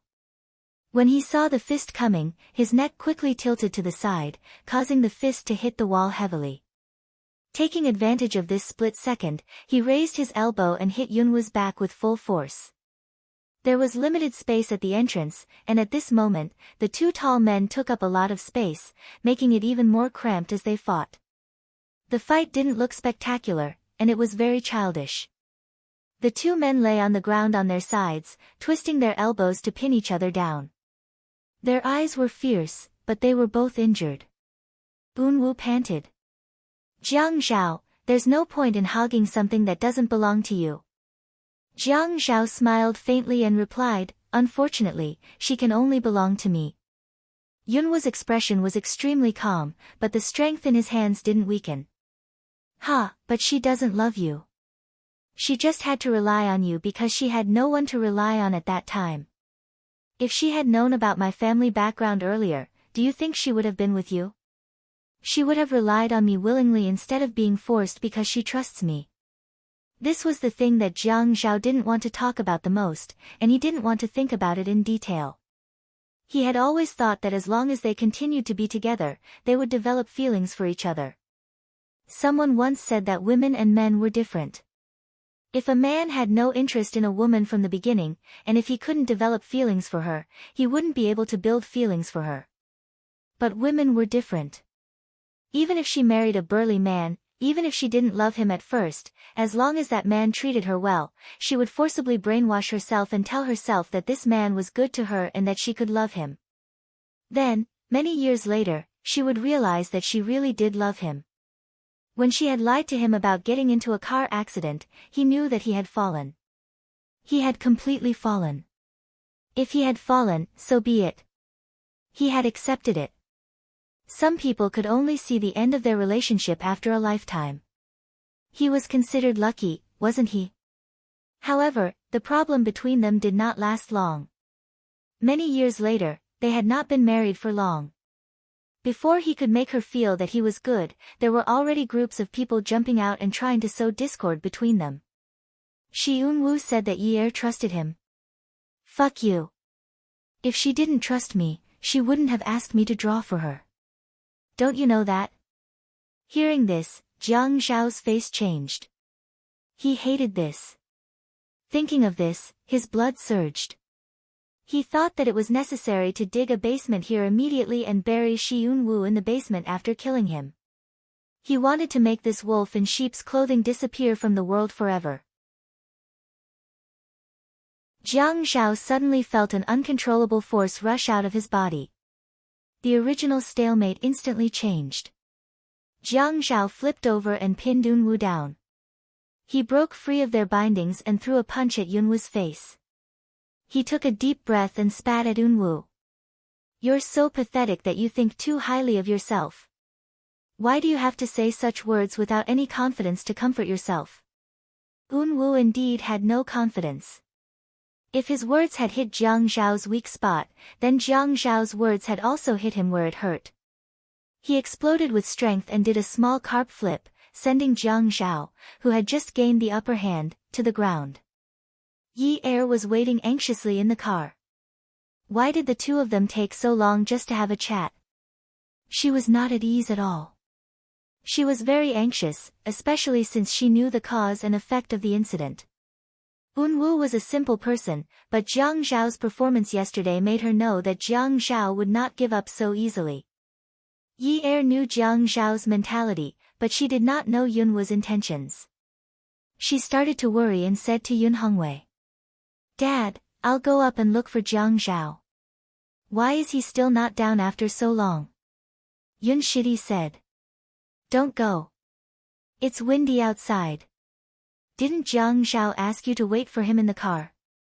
I still want to go and take a look. I'm still worried. Yi Er did not listen to Yun Hongwei. She opened the car door, pulled her sweater, and walked into the hospital. Jiang Zhao was not in the lobby. She did not see anyone in the high-end private hospital. She went to the reception desk to ask and was told that Jiang Zhao had pressed the elevator and went upstairs. Upstairs? Which floor? Who is he looking for? Just when she was about to take out her phone to call Jiang Zhao, the elevator opened, and a nurse, Miss, ran out. She ran to the reception desk and said to Miss from the consultation desk. There's a fight on the 5th floor. Mayor Jiang went in with someone and pressed the anti-disturbance lights. I don't know what to do now. Help me answer the call from the hospital director and ask him to think of a solution. Miss said while stomping her feet. Yi Er had already run to the elevator and pressed the triangle button a few times. When the elevator opened, she rushed in. Fight? Fight. She knew that this matter would not end here. When she reached the 5th floor, she turned on the anti-disturbance lights and opened the door. She stood at the door and looked at the two men fighting. She was stunned. You too. As soon as Enyu heard Yi's voice, he immediately withdrew his hand. At this moment, Jiang Zhao's leg came over and kicked him in the stomach. His entire center of gravity shifted, and he fell back, barely landing beside Yi's feet. When he raised his eyes to look at Yi, his eyes were filled with grievance and injustice. Yi had never seen Unruly like this. It was not because of his injuries. It was because of his eyes.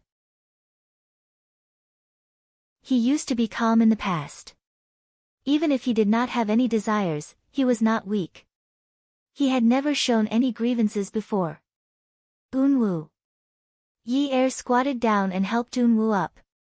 His lips opened a few times, but no words came out. The moment Jiang Zhao saw this situation, he knew it was over. Xianyo, that bastard, actually dared to play such a trick. In this world, other than Jiang Zhao, no one else knew about his grandson's background. He was no longer a child. Given the relationship between the Shi family and the Lei family, even if it was for his grandfather's sake, it was impossible for him to spread the news. Yunyi, come over here. Jiang Zhao raised his hand to wipe the blood from the corner of his mouth. When he saw that Yi was about to get up, Shi Unruly, that bastard, actually cried out in pain again.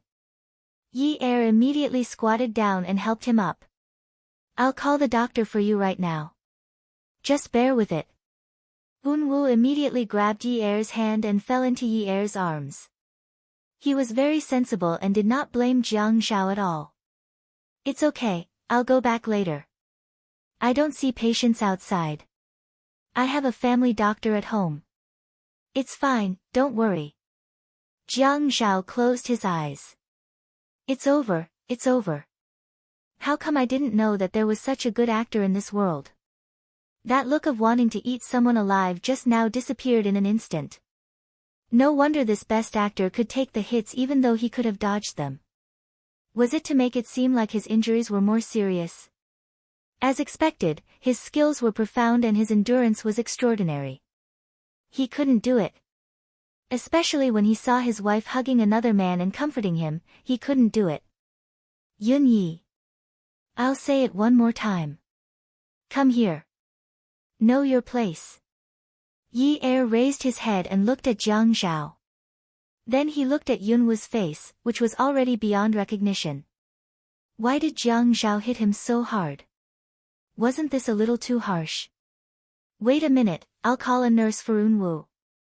Unruly thought that perhaps Yi also had feelings for him, but at this time, he had to know his limits.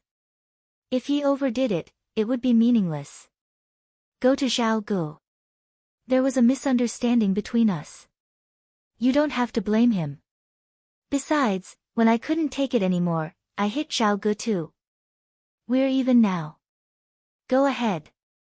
When Yi heard Unruly say, when I couldn't take it anymore, I hit Zhao Gu too, she felt incredibly guilty. She was the one who wanted Unruly to draw the painting.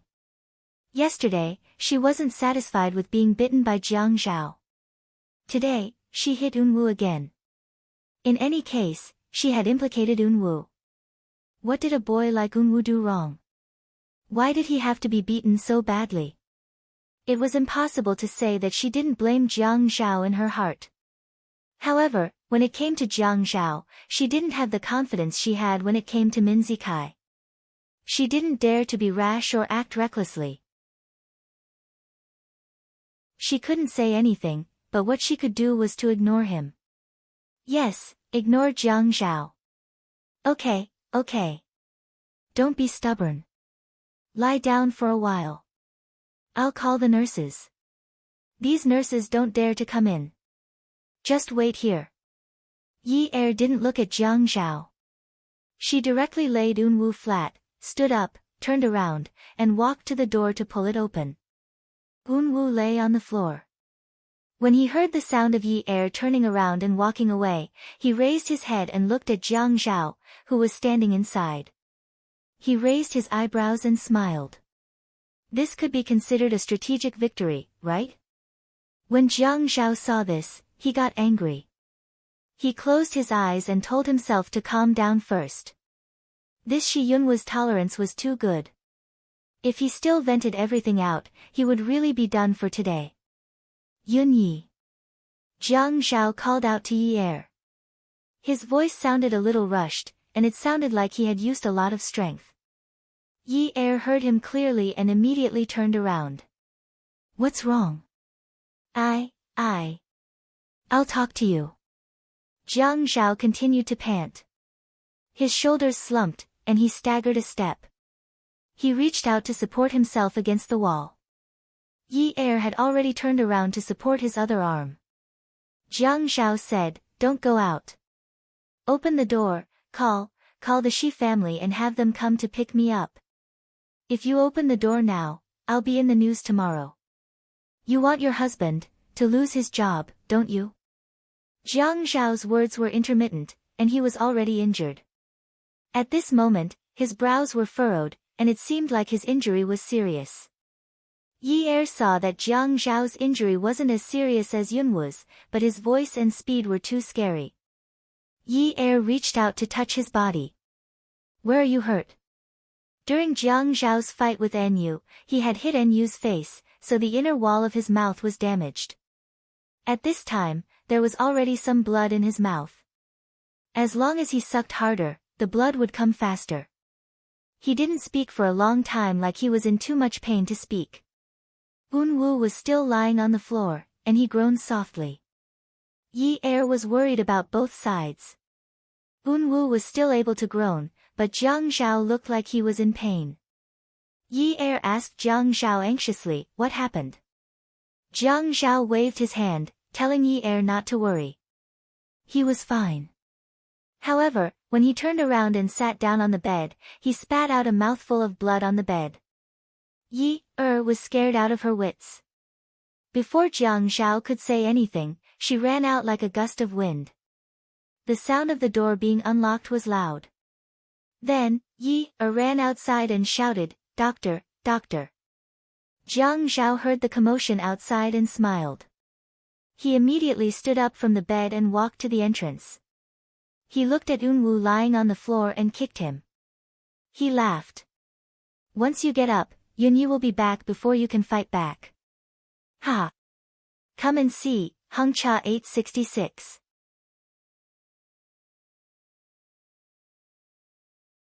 Chapter 5:14. After saying that, he looked at Unwu, who wanted to get up but was holding himself back. He immediately walked back to lie on the bed and said proudly to the ceiling, "Shi Unwu, the floor is so cold, isn't it? It's more comfortable on the bed. You should know what it means to be a married couple now, right? My marriage certificate with Yunyu was stamped with a steel seal, not an advertisement on a telephone pole. Do you understand?" Unwu clenched his fists and trembled. Just now, Jiang Zhao's saliva was diluted into a bloody foam. Yunwu's blood was really stuck in his throat. He shook his fist and hammered the ground. Jiang Zhao sneered, "You're quite strong. Your body is really good. Why don't you think about who you're scheming against? I have a problem. What I like to do the most is a tooth for an eye for a life. Don't be my enemy, because I'm very petty." Although Jiang Zhao's words were a little overboard, he was indeed a vengeful person. If he was scheming against, he didn't care about the small matter. As long as it didn't affect the big picture and it was related to the big picture, he would consider the big picture and not pursue the matter.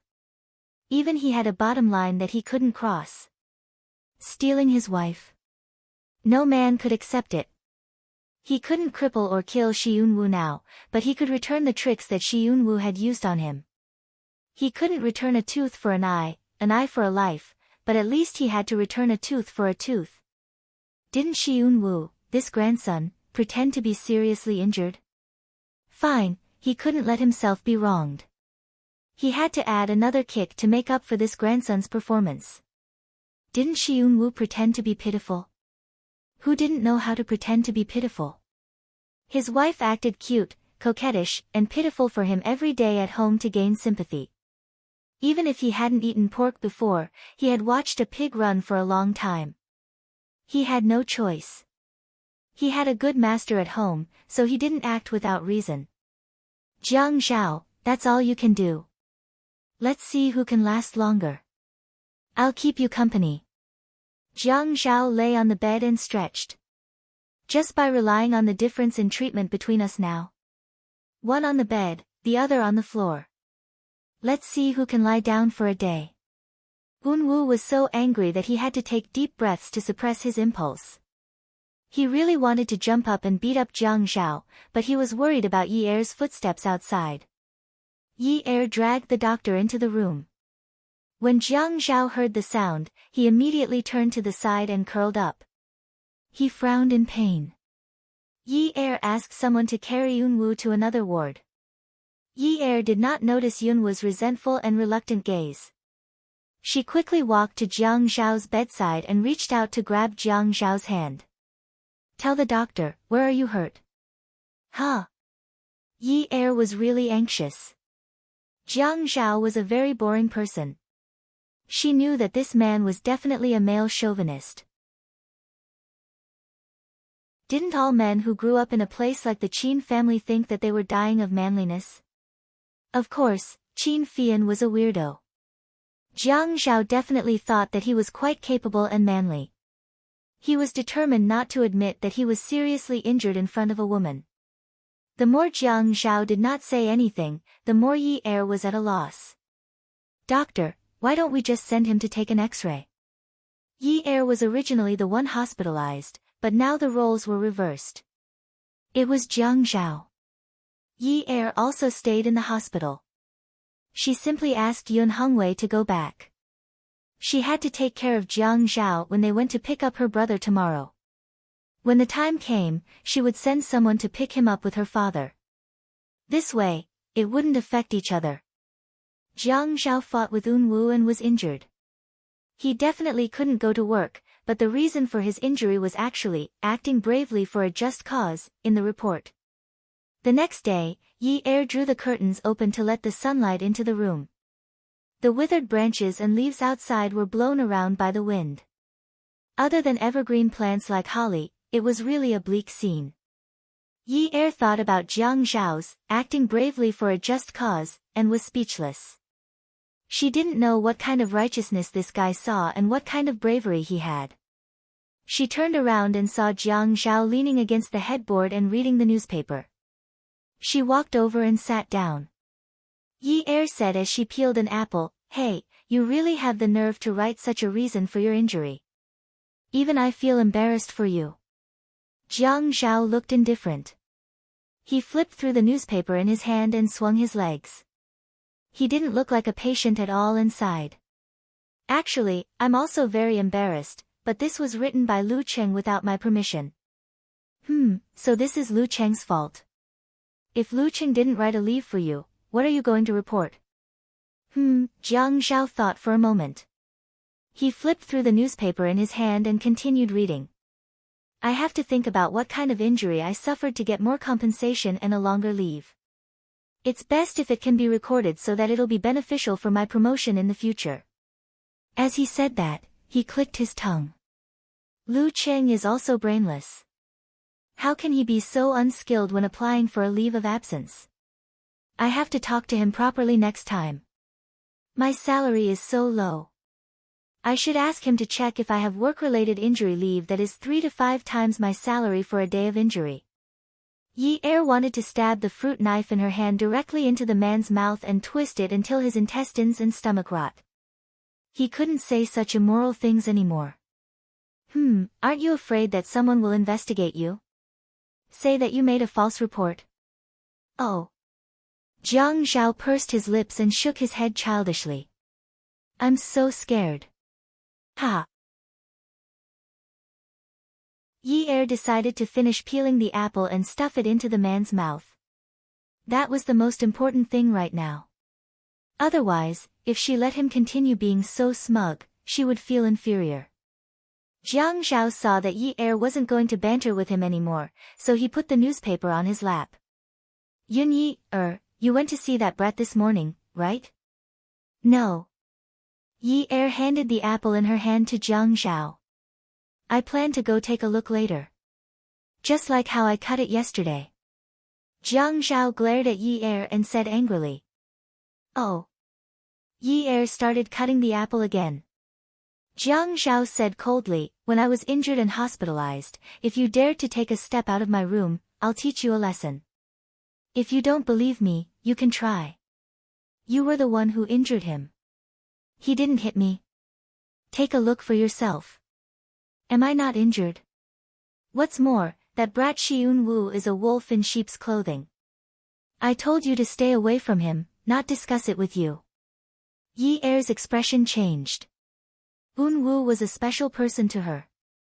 They weren't very close, but strangely, she felt like he was a very good friend. It could be said that for a long time, she found a lot of comfort on Wutong Street because of those eyes. It made her believe that there were still clean things in the world and that the world wasn't that ugly.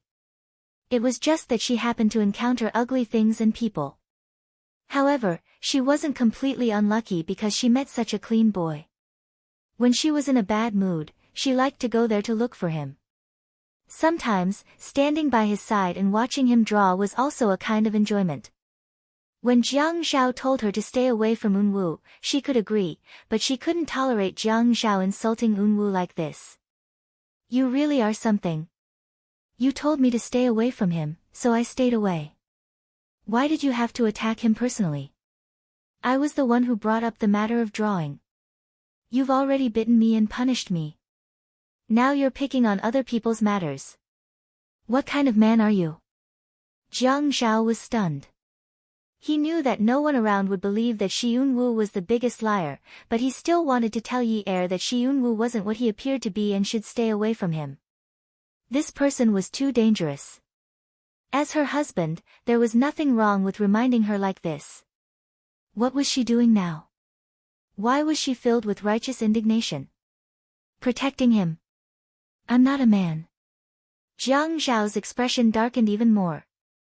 His voice gradually became muffled, as if something was stuck in his throat. It was uncomfortable. I'm not a man. He's a man. You care so much about his image. Isn't he a wolf in sheep's clothing? A personal attack. So what if I'm attacking him personally? You're my wife. So what if I'm attacking him? No matter who I attack, you should be on my side. You're my woman. Don't you know where you stand? Yi Er had already stood up, but when she heard Jiang Zhao's last sentence, she was stunned and couldn't leave the room. It wasn't because she was touched, but because of where he stood. Her position had always been that she had to obey him. Otherwise, everything that happened to her would become unbearable.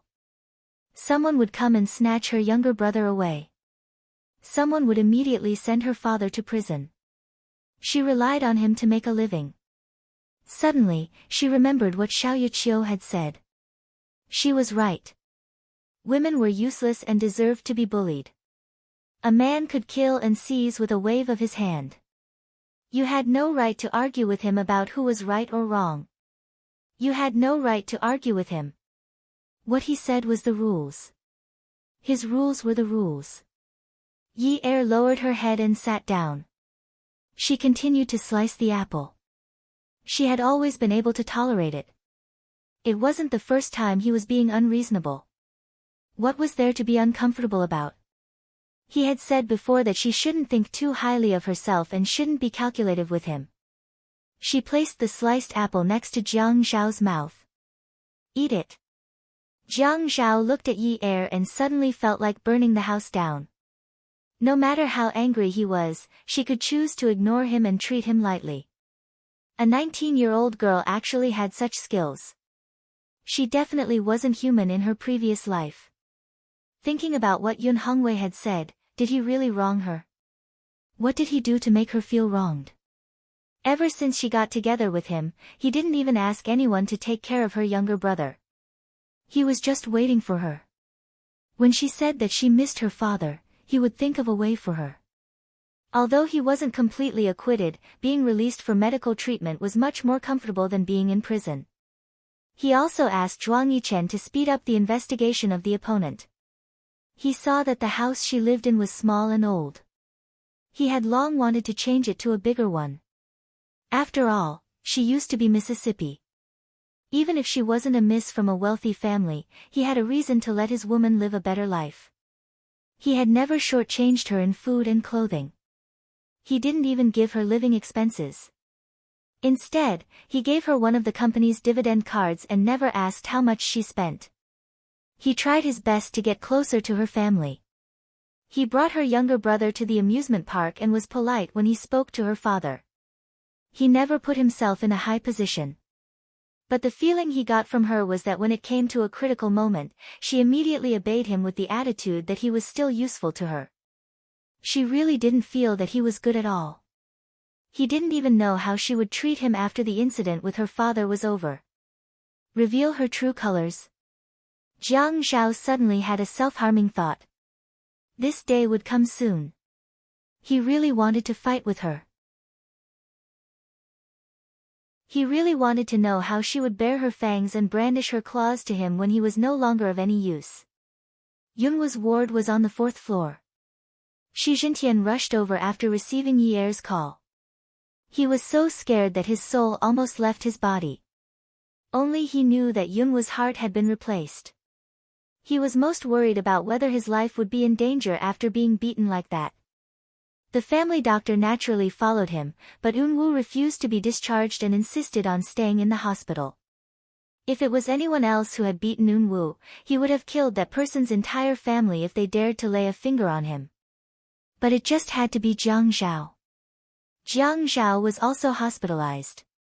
Since ancient times, beauties were trouble. Beauty novels, Hangcha 866.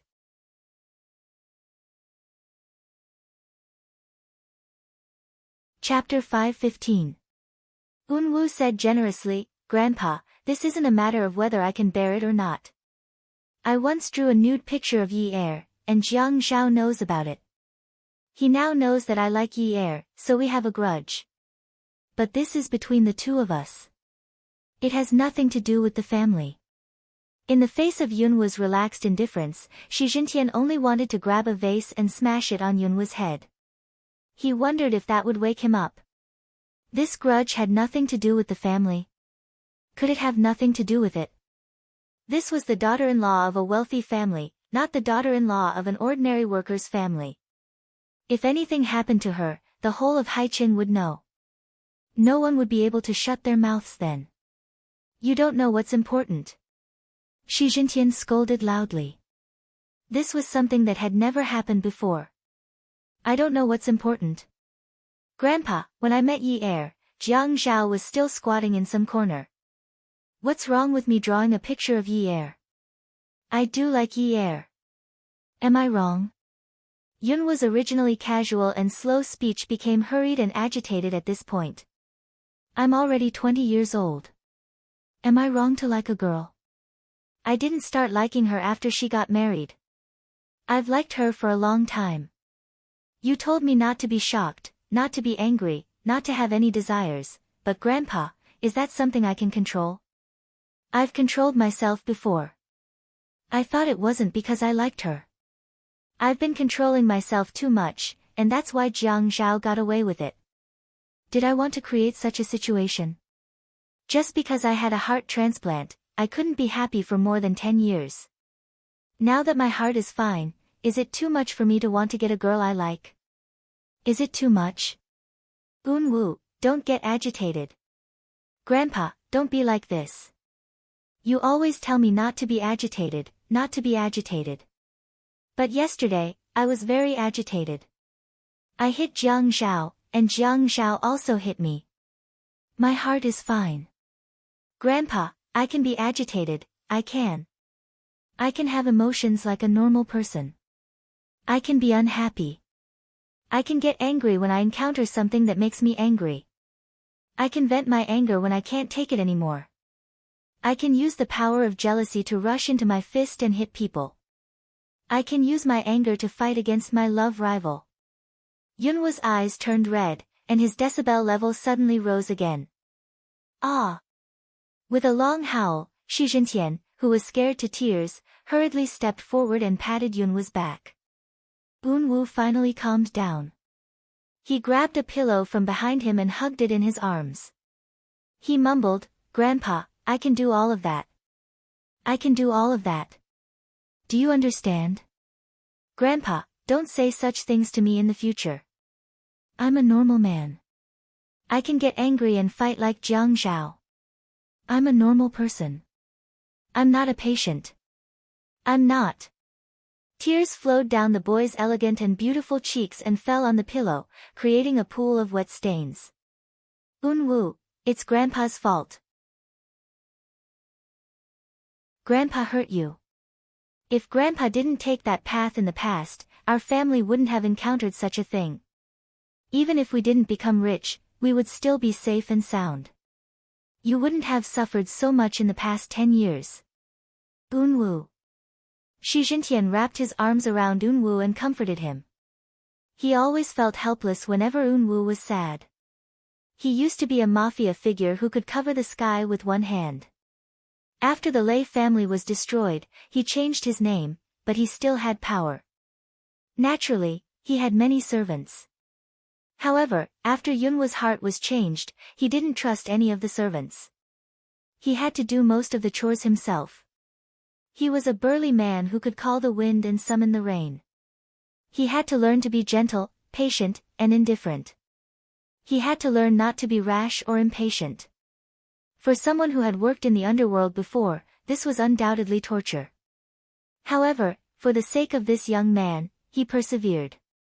Most of the time, he naturally felt that he was Elder Shi. He was used to it. He thought that Unwu was used to it too. However, Unwu cried and complained to him, "I'm a normal person. I'm not a patient, I'm not." He looked at his grandson crying in grief and indignation. He wished that he could shorten his lifespan and die earlier so that his grandson could live happily. Unwu was a normal person. He could do many things. He could be more outstanding than many people. However, he couldn't snatch Jiang Zhao's woman. The Lei family was destroyed. The Jiang and Qin families' help couldn't be ignored.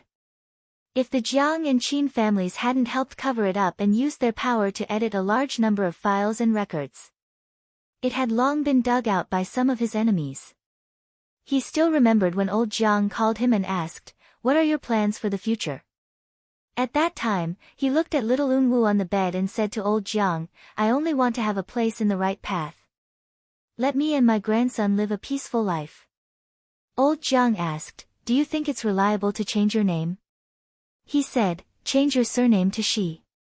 That's all I ask for." One shouldn't bite the hand that fed them. Even if the Shi family had a place in the right path, he shouldn't have hurt his old friend who took the risk to help him change his records. Which family's grandson wasn't the apple of their eye? Unwu. Grandpa will take you out to have some fun. You'll be fine after a round. Unwu closed his eyes and sighed.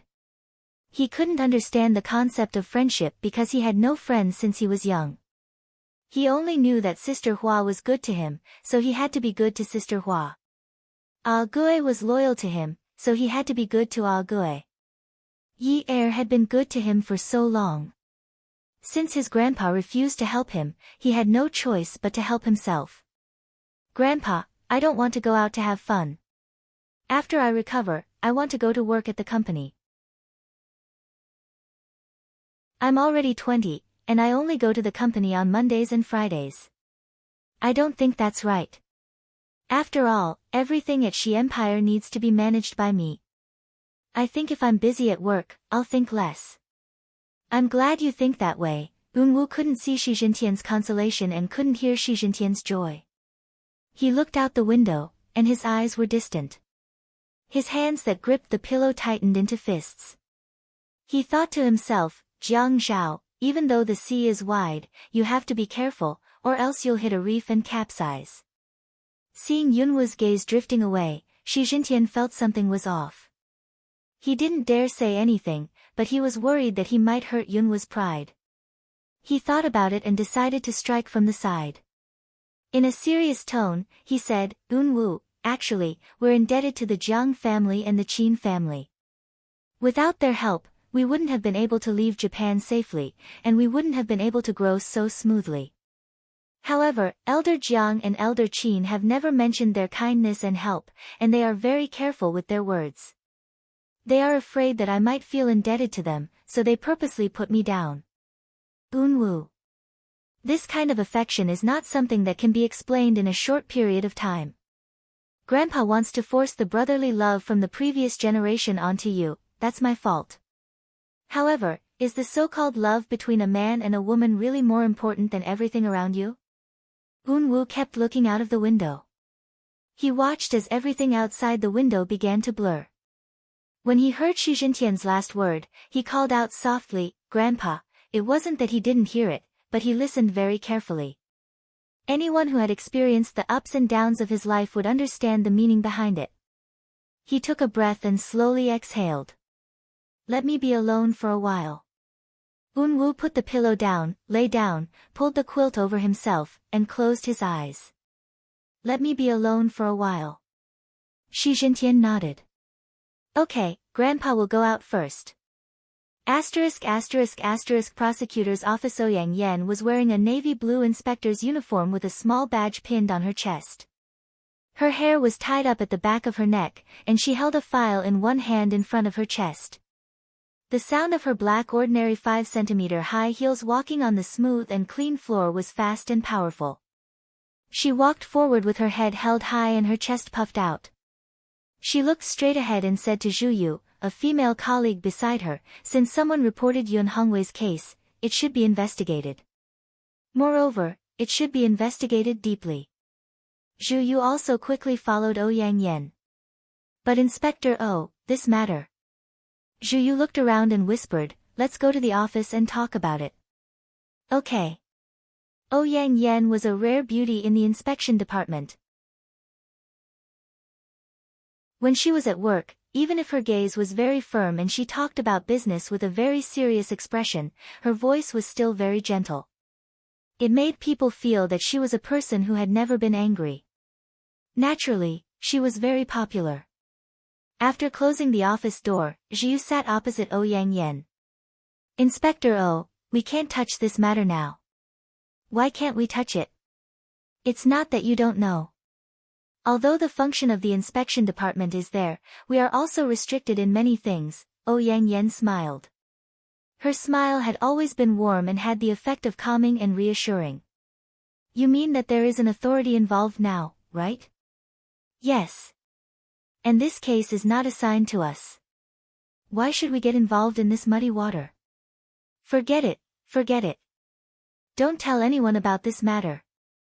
I'll let you know later." Seeing Zhu Yu go out, Ouyang Yen stretched out her hand on the desk and leaned forward to pick up the phone. She tilted her head and put it on her shoulder. Her jade-like index finger poked the phone number dial key. His eyes darted around as if he was deep in thought. As he listened to the beeping sound from the phone, he tapped the table lightly with his hand. "Hello," the person on the other end said. Ouyang Yen said with a smile, "Director Shen, I'll treat you to lunch." "Attention, attention. Friendly reminder, another black-bellied man has appeared. Oh, the sun has risen from the west. You're actually willing to treat me to lunch. It seems that you haven't released the grain this month, and you haven't released the bonus this year either." Ouyang Yen swiped the landline phone and dragged it in front of her. Then she sat on the chair and lay back. She stretched out her finger and twirled the phone line. She pretended to be angry and said, "Treating you to lunch, do I have to release the money after the work? You don't have to find such an excuse to refuse, do you? I can't ask for more. Where is it? You can book the place." The man on the other end of the phone teased, "I want to book a place to take a nap. Will you treat me?" "Sure, and I'll ask a beauty to massage you. How about it? With you here, why should I ask for something far away? Why don't I trouble you?"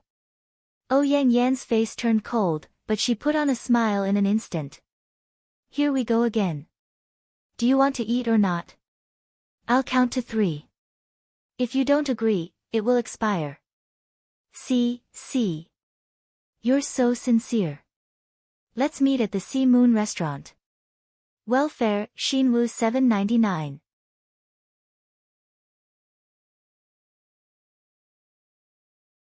Chapter 5:16. Shinkai was Ouyang Yan's senior. They both majored in marine biology. He was now the head of the procuratorate. He pursued Ouyang Yen in university, but at that time, Jiang Zhao and Ouyang Yen had a good relationship. No one could get in between them, whether they coveted Jiang Zhao's sister or Ouyang Yan's brother. So at that time, there was a saying in Ocean University, childhood sweethearts are scourges, and the scourges are rooted in Ocean University. The boys thought that Jiang Zhao was a scourge, while the girls thought that Ouyang Yen was a scourge. They even started a war of words in the forum. What is Ouyang Yen? She pretends to be 13. Look at her, 13 is not enough. You men just like green tea bitches. Jiang Zhao is a scourge. Is he worthy of Ouyang Yen? Look at you women. Their brains are full of sh*t. Why would they fall for such a block of ice? These were considered light. The more serious ones were being attacked, splashed with leftovers, and splashed with ink and juice. These were considered high-level treatment. In the years since Ouyang Yen left High City, Shinkai would send her emails from time to time to ask about her recent situation. He didn't know that one day, this woman suddenly came to the inspection department and became his subordinate. The news that followed was that Jiang Zhao got married. The bride was not Ouyang Yen. This was good news. Flirting with Ouyang Yen every now and then was a compulsory lesson for Shinkai. If Ouyang Yen invited him to dinner, she must have something to ask him. He didn't believe that she would invite him to dinner because she missed him. Therefore, he deliberately dawdled and looked at his watch until Ouyang Yen called to rush him. Only then did he walk up the stairs leisurely. Pushing open the door of the private room, he saw Ouyang Yen taking off her uniform jacket and hanging it up. The uniform of the inspection department was ugly. It was very dark. The shirt inside was not stylish and the pants were also very old-fashioned. However, Ouyang Yen tucked the shirt into her pants and tightened the belt around her waist. The pants were probably trimmed and the size was just right. The curves were really good. It wasn't like some of her colleagues' pants, which didn't show her figure at all. Shinkai was serious at work, but he couldn't help making fun of Ouyang Yen when he saw her in private. She didn't like him anyway, so it was only fair for him to make fun of her. Otherwise, it would be a loss. Look, there's no place to take a nap here. You're starting to take off your clothes now. Look at you, you're always so careless with your words. I'm really sorry for your handsome face. Shinkai had already pulled out a chair and sat down beside Ouyang Yen. He picked up the white porcelain flat-bellied teapot on the table and poured himself a cup of tea. After taking a sip, he patted Ouyang Yan's leg and said, "Wow, you're praising me like this. Don't tell me you like me. But it's a little too late for you to take a fancy to me now. There are so many beauties in their 20s flirting with me all day long." Ouyang Yen pushed Shinkai's hand away in disgust and sat down opposite Shinkai. "Don't worry, the end of the world is fake. I won't really fall for you." "AI. Why are you sighing? Isn't it exactly what you want?" Shinkai said, "But haven't you heard of this before? Men are like this. They hope that every woman they like will love them to death. Even after they break up, they still want to love each other. This way, they will have a sense of accomplishment." "Ah, you really know how to fantasize. When I meet a woman like you, how can I survive if I don't fantasize?"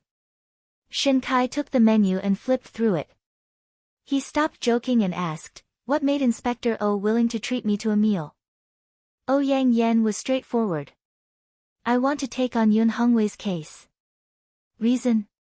Shinkai looked serious again, but he was still looking at the menu. Ouyang Yen said, "He is almost out on parole for medical treatment. As far as I know, he has recovered from his injuries. Aside from the previous mayor's incident, is Yun Hongwei's business so clean? In 2003, didn't his food company also have a batch of problematic food? After this incident was resolved, did he really not use any underhanded methods? In 2004, High City's Bologna raw materials ran out, but he bought all the raw materials in advance and sold them to a mahogany factory at a high price. Is there any illegal transactions in between? Shinkai's eyebrows were straight, making his handsome face look harmless and approachable. He had gained a lot of social advantages. At this moment, his eyebrows were furrowed.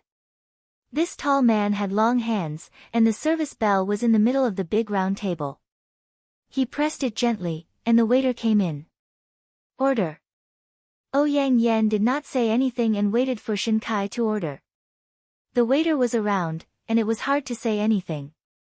But Shinkai flipped the menu to the end and started reading again. While reading the menu, he asked the waiter. Is the jellyfish salad sweet and sour? Or is it sesame oil and spices? The waiter had informed the waiter about the identity of the guest when she came in. So, she replied politely. Chief Shen, it's sweet and sour. Oh, forget it. The waiter immediately said. You can make it into sesame oil and spices for Mr. Shen. I will inform the kitchen. No need, I don't like jellyfish. The waiter was stunned and cursed in his heart. If you don't like jellyfish, why did you ask? Ouyang Yen glared at him and cursed in his heart. Shinkai continued flipping the menu. How about the fresh oysters here?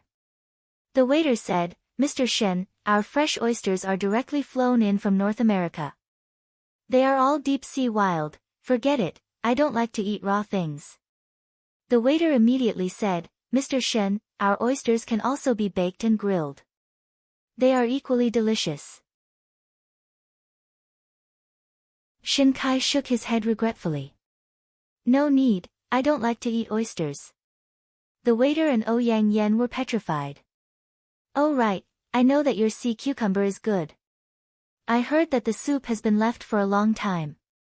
Shinkai closed the menu and tilted his head to look at the waiter standing beside him.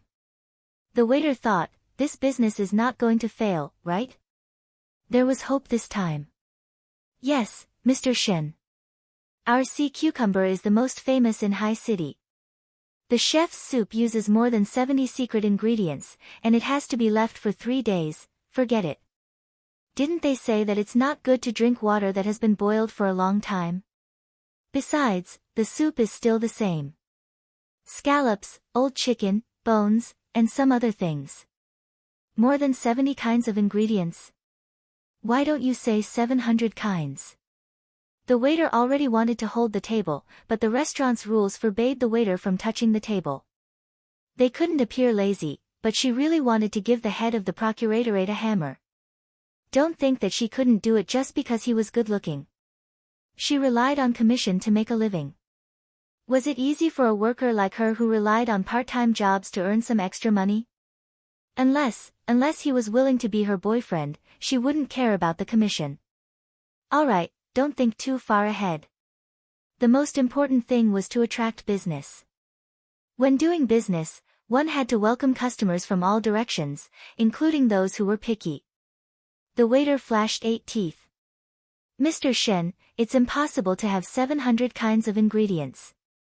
The pot isn't that big, but I definitely can't get the recipe. After all, this involves intellectual property. These 70 kinds of ingredients should be our master's secret ancestral recipe. Speaking of which, it's really mysterious. Shinkai could tell that the little girl seemed to be somewhat dissatisfied with him. Her tone sounded a little disdainful and a little aggressive, so he made a sound of surprise. When did you hire a little sister with such a big mouth? The waiter chuckled. It means that our restaurant is constantly updating and striving for the best. In the food and beverage business, one must have a good mouth. One must know how to speak and taste the dishes. Otherwise, how can one provide service and food and beverage? Shinkai asked with interest, what's your name? Xia Qian. Shinkai repeated as if he didn't hear her clearly. Cheap. The corner of Xia Qian's mouth twitched. Oh, Mr. Shen, it's like this. The Xia in summer means the Xia in the previous season. The Qian in Qian means 3 drops of water. The cheap means a shell. Understand? Shinkai laughed. Oh, you can speak English. Ha, Mr. Shen, I was afraid that you didn't understand Mandarin, so I added a sentence. Are we going to communicate in the language of the little foreign devils? Ha, I support our country, I support our country. Mr. Shen is really patriotic. You don't even worship foreign languages. You're not like those foreigners on TV nowadays. They have to insert a few English letters into a sentence in Chinese to show that they've studied for a few days. She's not afraid that the old lady in front of the TV won't understand.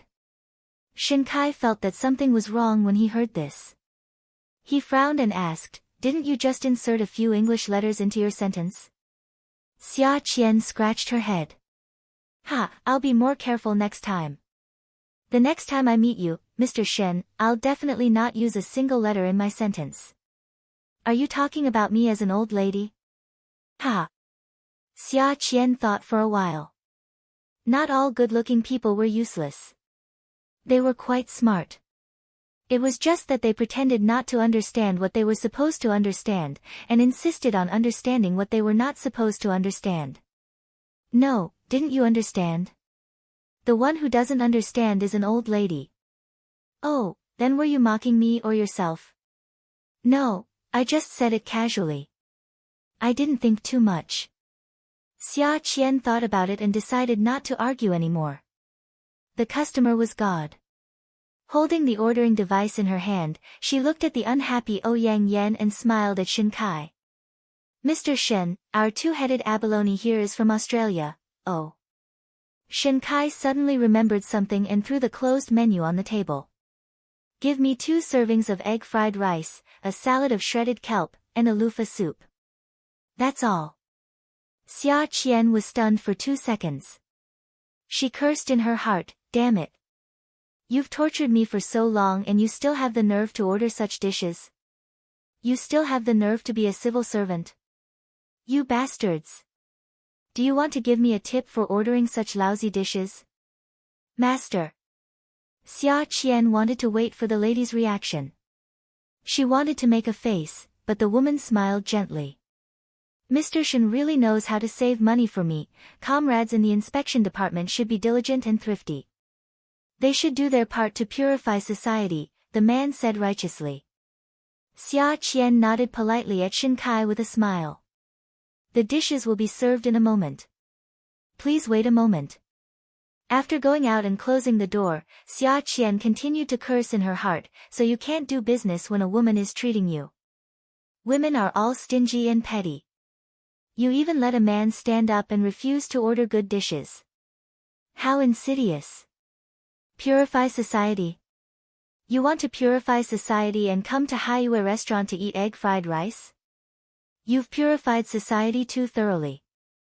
My brain is about to short-circuit. You're blocking my path to wealth. You're really a jerk, a jerk. She curled her lips and cursed in her heart, is it easy to earn some money? Is it easy? I've worked so hard for half a day. My mouth is dry from talking and I only managed to sell a serving of egg fried rice. I can't live like this. She stomped her foot as she thought about it. Watching the waiter leave, Ouyang Yan said, you ordered such dishes because you're afraid that you'll be short-sighted? Shin Kai smiled. Inspector O is really understanding. You're indeed the most popular inspector. Do you have to? Welfare, Xinwu 799.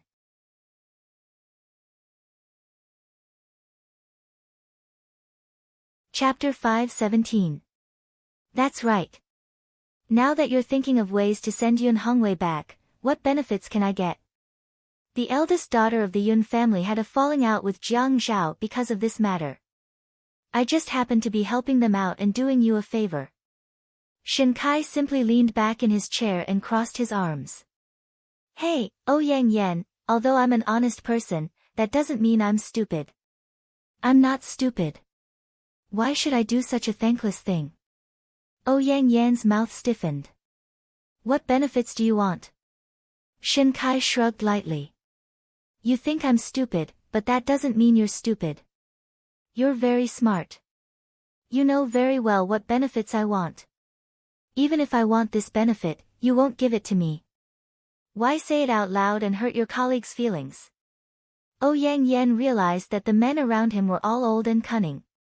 The things they had when they were young were all gone. Each one was more calculating and more realistic than the other. You're so direct. Shinkai laughed out loud. Do you like tactful ones?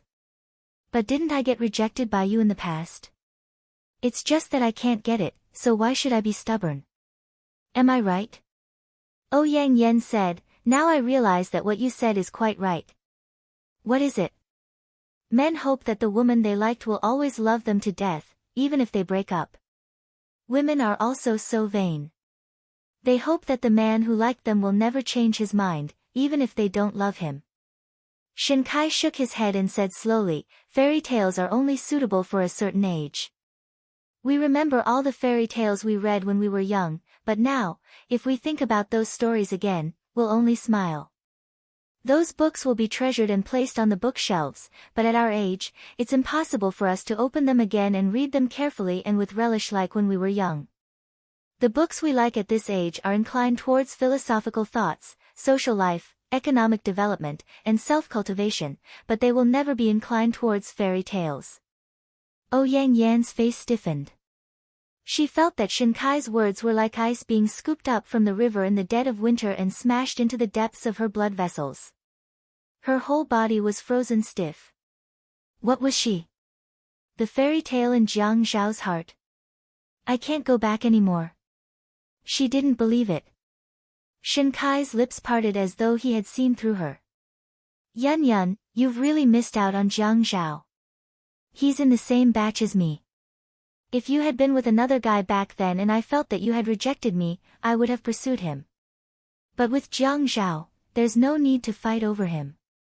He's too stubborn. At that time, you had your eyes set on him.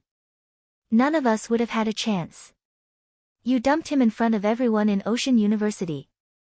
Everyone in Ocean University knows that you two have a good relationship. If it were someone else, wouldn't they curse 8 generations of your ancestors to death or find someone to pour acid on you? Do you think you can dump a man like him? I'm also in the circle of government agencies, and he hasn't messed up because of you in the past few years. His self-control. Although he used to be my rival in love, there's one thing I have to admit. No matter what, he's a good man in the eyes of women like you. It's just that he has a family now. Based on his personality, whatever you do will be futile. And Yun, there are some things that don't go too far. Our circle also has its unspoken rules. Do you think you can fight against Jiang Zhao? Do you think family Ouyang can fight against the Qin family? Even if family Ouyang is great, they can defeat the Qin family and take the #1 position in Shanghai. Can the family Ouyang afford to offend the Jiang family in the east? Yang Yan was trembling with anger because Shinkai completely disregarded their previous relationship and threw her unbearable and bloody situation in front of her. Her self-esteem and image were trampled to pieces just like that. She was a proud Yang Yan. In front of a man who liked her and pursued her, she was ashamed. If you don't want to help me, then so be it. What's the big deal? If you don't let me get involved, can't I do it myself? Shinkai suddenly changed his calm and good-tempered appearance. His handsome face had a pair of bright eyes. He raised his voice and snorted. He said angrily, Yang Yan. I'm talking to you nicely now. Don't get into trouble and let your father clean up your mess for you. What are you trying to prove? To prove how much you love Jiang Zhao. You love him, but you didn't know how to cherish him back then. Now that he's someone else's husband, you're not convinced. Why are you not convinced? Not all the women in the world are dead. That's why Jiang Zhao found Yunyi. Are all the men in the world dead? Do you have to hang yourself on that tree? Can't you put away your self-righteous pride and start afresh? If Jiang Zhao doesn't have feelings for Yunyi, it's fine. But Yang Yan, if he has feelings for Yunyi, you're not playing with fire. You're playing with your life. You should know him well. Shinkai. Yang Yan was trembling with anger. She slammed the table and stood up unsteadily. Don't go too far. I'm going too far. Shin Kai smiled. Yang Yan, I'm not the kind of fool who likes a woman. I know she doesn't like me, but I'm still trying to help her find true love. I'm not Jesus. So, don't think I'm going too far. Yang Yan took a deep breath. Jiang Zhao didn't care about their old relationship. Even this pursuer who had been in contact with her for the past few years didn't care about their old relationship. Men were indeed fickle. Shin Kai slowly sipped his tea. Yang Yan, if you want to talk about conditions, then act as if you want to talk about conditions. But let me tell you, to me, you are not so attractive that I would give up my career to shed my blood for you. After all, I am already past that impulsive age. Who told you not to pursue me earlier? You're so self-righteous. Yang Yan said disdainfully. Shin Kai rubbed his face impatiently. Hearing Yang Yan say that, he didn't feel comfortable. But his attitude was there. Whether he was self-righteous or thinking too much, he didn't want to suffer any losses. Xia Qian led the waiter into the private room and placed the dishes one by one on the table. She said with a smile, all the dishes have been served. Please enjoy. She thought to herself, stingy. You only ordered 2 small dishes on such a big table. You 2 stingy people will stuff themselves to death. Shin Kai took a thick Korean steel spoon and scooped up a spoonful of egg fried rice. Your service here is pretty good. I'm not dissatisfied with the egg fried rice. Xia Qian served the dishes. She crossed her hands on her stomach and stood in a standard posture. Mr. Shen, what are you saying? The customer is God. You can't measure the customer's status by the dishes they order. She thought to herself, it's bad enough that you ordered such lousy dishes, but you still said such immoral words. Do you know how hurtful your words are? Stingy. By the time Xia Qian finished speaking, Shin Kai had already swallowed a mouthful of egg fried rice. He nodded repeatedly to express his approval. That's good. In the future, I'll come here at noon to order egg fried rice, shredded kelp, or tomato and egg soup for my work meal. These dishes are very affordable here. Xia Qian still maintained her smile. Every returning customer is our Ocean Moon restaurant's honor. What's more, a regular customer like Mr. Shin even ordered a lunch here. Ocean Moon restaurant is very surprised. Shin Kai put down his spoon. He didn't look at Yang Yan who couldn't eat a single mouthful of rice. He tilted his head and asked Xia Qian, little sister, you really know how to talk. How long have you been working here? A month. I've never seen you. I'm in the middle class because my classes are basically in the afternoon this semester. Oh, school. Yes, a part-time job. Ocean Moon Restaurant is actually recruiting temporary workers. Shin Kai frowned. Xia Qian said confidently, it's a big company that doesn't stick to one type of talent. The manager thinks that it's not easy to find a high-quality waiter like me. Even if I'm only in the middle class, she still wants me. Are you sure your surname is Xia and not Wang? Xia Qian studied media, so her brain reacted quickly. She immediately understood that Shin Kai was deliberately mocking her as Old Lady Wang. In the service industry, one had to endure all kinds of customers unless one had no backing and couldn't bear it anymore. Only then would one go to the manager. Of course, if one had a backing, one had to endure it even if one couldn't bear it anymore. This was because it was useless to go to the manager. The manager would rather fire you than cause trouble for the restaurant. Xia Qian's lips curved. I don't think I'm that old, so my surname is just right. When I'm 60, I'll change my surname to Wang. That's more appropriate. Ha, interesting, interesting. After Xia Qian left, Yang Yan was still so angry that she refused to eat. Shin Kai held a spoon and said to her, if you bring up Yun Hongwei's case in 2003, you'll be causing trouble for yourself. This industry isn't small, but it's not big either. You can't dig too deep into it. Once you do, the roots will be intertwined and the vines will be intertwined. If you want to dig deeper, you'll have to cut off the roots above. But the roots above are the roots of other trees. Is this something you can just cut off? The person who helped him get rid of the media was the director of the provincial TV station. Now he's been promoted, but this person was able to become the director because of your father's support. Yang Yen felt a chill in the soles of her feet. It kept drilling into the crevices of her bones, and it was getting higher and higher. Her knees were so cold that she couldn't move them. She reached out and rubbed them. Shinkai slowly took another bite and drank some soup. Seeing that Yang Yen didn't dare to make a sound and had no more food in her mouth, he continued, when the news of the 2004 tsunami came out, he immediately saw that the price of pineapple was going to rise, so he bought almost all of the pineapple in Haicheng. After that, he sold it to a mahogany furniture manufacturer at a high price. He was indeed very business-minded. Not only did he take out all his living expenses, he even went to the bank to borrow a huge sum of money. Do you know who approved this huge sum of money? Yang Yen trembled. Her voice was very soft. Who? Who do you think it could be? It has nothing to do with my uncle. Yang Yan's intuition told her that Shinkai was definitely going to say that it was someone from the family Ouyang. She didn't believe him. Shinkai smiled faintly and said with a hint of provocation, "Your uncle approved it." When your uncle approved this sum of money, didn't he have any tricks up his sleeves? After all, that sum of money came so quickly. Others might not know about the unspoken rules of this circle, but how can we not know? Your uncle is now in the headquarters. Once this matter is dug out, will it really benefit you? Yun, don't put on a righteous face to bring someone to justice. Let me tell you, people like you, me, and Jiang Zhao were thrown onto this path.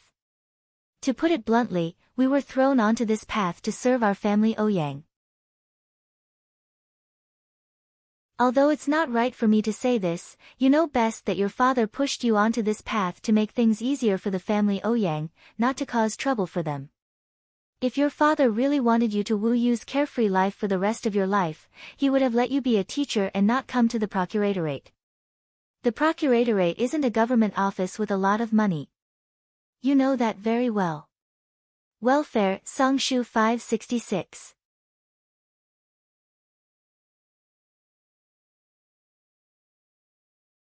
Chapter 518. Every son and daughter of a prestigious family in Sea City should not be calculative about their own gains and losses. They should place themselves on the chessboard that is most beneficial to their family and be a good chess piece until they walk out of the chessboard. This is your mission, don't forget it. Shinkai smiled gently. In Ouyang Yan's eyes, this man was so numb that it was scary. His words and thoughts made it impossible for anyone to have any fantasies about this man. Although he was good-looking and tall, such a realist man was too scary. Ouyang Yan was unwilling to give up. Her purpose in coming here was just to give a simple explanation, but in the end, she was blocked by Shinkai to the point that she couldn't discuss in depth how to solve the case. He even strangled her ideas and didn't give her any chance to make a comeback. Chess piece. She never thought that she would be in such a situation. A chess piece of her family. She was a proud Ouyang Yan. She felt that she could choose her life. In fact, as Shinkai said, she could not choose her life. She had no choice. As far as Shinkai was concerned, the reason why he said all this to Ouyang Yan was because he liked her. If it was someone else, he wouldn't even bother to say anything. If you want to provoke others, if you want to stir up trouble, that's your business. It has nothing to do with me. But outside, he would have the image of upholding justice. Ouyang Yan was too involved in this. It was not good. He was really worried that one day, she would cause trouble and he would not have the heart to save her. In order to take precautions, it was better to remind her earlier. Jiang Zhao was angry with Yi Er before. Yi Er directly categorized Jiang Zhao as a petty man in her heart. People said that only a man with a big heart could achieve hegemony. Logically speaking, a man like Jiang Zhao was definitely young and promising. In the past, he was also a big shot with a high position and a generous salary. But behind closed doors, his annoying temper was really unbearable. She did not know if it was because of the change in her feelings that she had higher expectations of him, or if it was because he was a petty person by nature. People said that a flash marriage sounded romantic but was not reliable. The main reason was that when two people really got along, the other party's bad habits would always be exposed. Until both parties could not take it anymore and divorce in the end. Of course, there were also those who were very happy. Yi Er's tolerance had been honed over the past 2 years. She felt that Jiang Zhao had picked up a great bargain. Otherwise, he wouldn't have been able to find such a good wife even if he had transmigrated to a primitive society. What do you want to eat for lunch? Jiang Zhao ignored Yi Er and glanced at her. He turned over and read the newspaper on his side. Huh? What kind of name is that? She didn't even bother to call him hubby. Yi Er walked around to the opposite side of the building and stood in front of Jiang Zhao. What do you want to eat for lunch? It's already past mealtime. Do you have to be like this? Are you not hungry? Jiang Zhao turned over again and flipped through the newspaper. However, the man's expression was relaxed and he didn't seem irritated at all. Yi Er raised her head and silently swore in her heart, Jiang Zhao, you ungrateful thing. Just you wait. When I become the owner one day, you'll be in trouble. Yi Er started to walk around the building again. When she saw Jiang Zhao flipping through the newspaper, she reached out and tore the newspaper from his hand. She pinched it in her hand. Her eyes were still burning, but there was a sly smile on her lips. When you were young, did your teacher teach you that you shouldn't read while lying down? I'm reading the newspaper. Yi Er thought to herself. This was the last time. If he didn't want to eat, then forget it. You're just going to read the newspaper and not eat, right? I'm not hungry. Give me back the newspaper. Jiang Zhao snorted. He was a patient. How could she dare to deprive him of food and drink? She had to beg him to eat. She had to beg him to eat. Yi Er's expression suddenly brightened. She bent over and gently stroked Jiang Zhao's hand with her empty hand. Her eyes curved into crescents and she looked so sweet. Jiang Zhao was so excited that the wolf claw in his heart kept scratching at the walls of his heart. You know that hard methods are useless, so you're using soft methods. Come on, wifey. I love soft methods the most. Soft words, soft lips, soft body. Just thinking about it makes my heart swell. The smile on Yi Er's face became even gentler. Jiang Zhao was about to melt. He couldn't help but smile. Who knew that another hand would send a newspaper to him? The woman's voice was soft, but she didn't send him soft lips or send him angry words. Sir, I know that you're busy with official business and have no time to spare. It's the country's fortune and the people's fortune to have a public servant like you. I don't know much, but I know that women don't get involved in politics. Sir, you're so busy with the country's affairs that you don't even have time to eat lunch. I thank you on behalf of the people. It's because of you that our country is strong and prosperous. I'm going to eat first. I can't fall down. I need to have enough energy to send the newspaper to my husband and affect Sir's official business. Yi Er firmly stuffed the newspaper into the gloomy hands of Jiang Zhao. She lowered her head and took 2 steps back. She folded her hands by her side, bowed, and said in a low voice, I'll take my leave. She maintained her posture and took a few steps back with her head bowed. Then she turned around and swaggered out of the door. Yi Er didn't go to the hospital's cafeteria to get food. Instead, she drove to a Cantonese restaurant to order takeout. When she returned to the hospital, Yi Er asked the nurse to move a small table to the entrance. Then she opened the takeout one by one. The aroma filled the room. The dishes that Yi Er ordered weren't spicy. They were all Jiang Zhao's favorites. Wow, the core of this oyster sauce vegetable is so tender. The core is so fresh. The stock is so tender and refreshing. Wow, the goose feet are so good. They're so soft and fragrant. How come I didn't realize that the winter bamboo shoots, pig stomach, and sea cucumber soup in Cantonese hui hui is so fresh? Jiang Zhao sat up from the bed with a whoosh and threw the newspaper on the bed. Yun Yi. Don't you know that we shouldn't talk when we eat? Shut up. Yi Er drank the soup very loudly. She made it sound like she was drinking soup from a century-old pot. Sir, please handle your official business properly, Jiang Zhao thought to himself, what kind of sin did I commit? He didn't believe that he would be forced to step down by a little wench. He laid his head down and tried to sleep. However, he couldn't fall asleep. It was already 3 o'clock. He was already hungry. After being angered by that woman, he became even hungrier. His stomach was full of air. When he exhaled, he felt as if his chest was pressed against his back. Especially when the room was filled with the aroma of food. Coupled with that woman's explanation, he couldn't bear it anymore. Bring it to me. Jiang Zhao sat up and propped the pillow on his back. He leaned against the bed like a master. He pulled out the simple folding buffet table by the bed and placed it in front of him. He knocked on the table and said generously, I've finished my official business. Let's eat. Yi Er took the takeout boxes one by one and placed them on the small dining table for Uncle Jiang Zhao. As long as Jiang Zhao was willing to eat, she didn't care if she had to suck up to him. She took off her shoes and sat on the bed, ready to eat with Jiang Zhao. Jiang Zhao looked up and glared at her. Don't you know the rules? When your master is eating, you can only watch. You can only eat when your master is done. Yi Er knew that Jiang Zhao was seeking revenge, so she went along with it. In any case, she had just eaten a little and wasn't hungry anymore. She just went along with what he wanted. She blinked her watery eyes pitifully, like a pitiful puppy wagging its tail. She shrunk her neck and curled her body.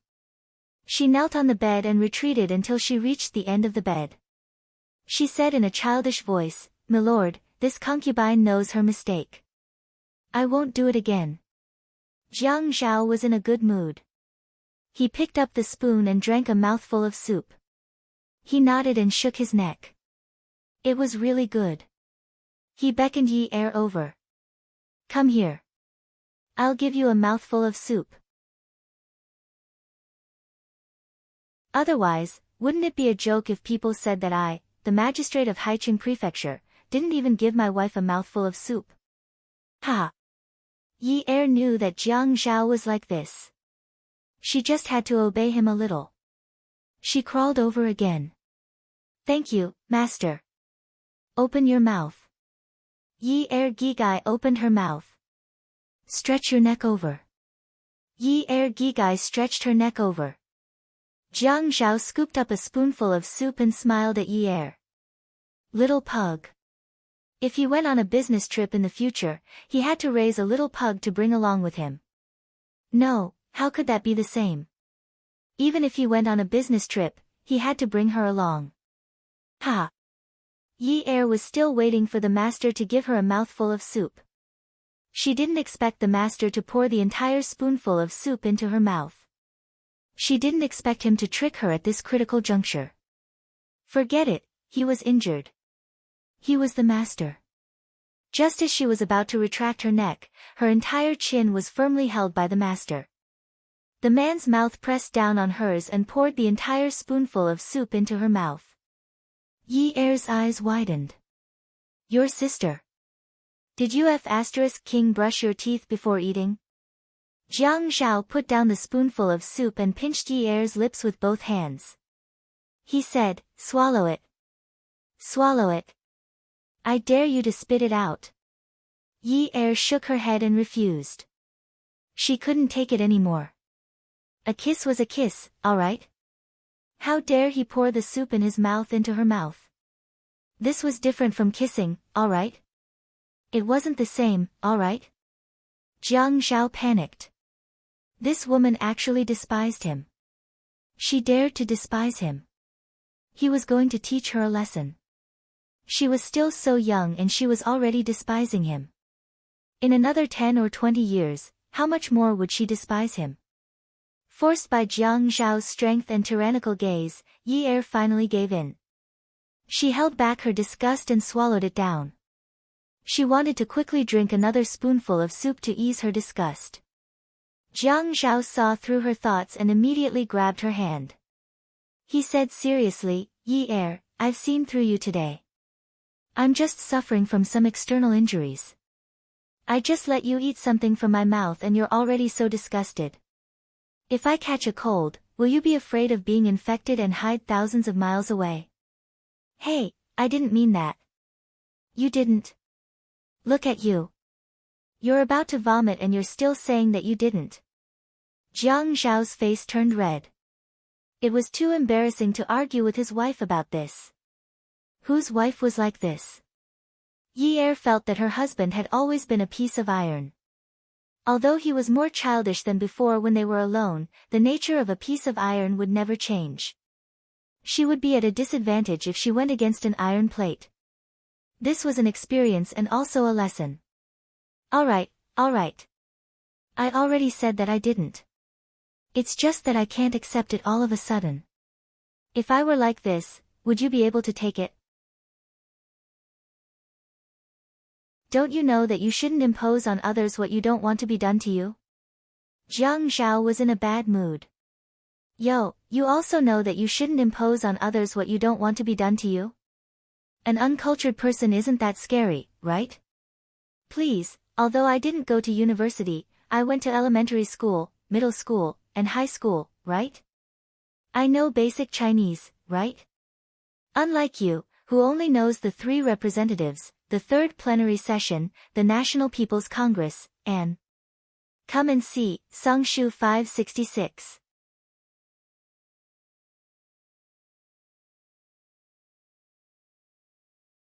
Chapter 519.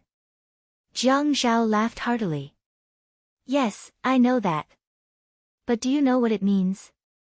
Yi Er stammered, it's okay if I don't know. I still know a little about the country's policies. What policies do you know about the country's policies? Forget it. I don't want to argue with you anymore. Alright, you're the one who doesn't want to argue about this issue. Jiang Zhao held the spoon in his hand.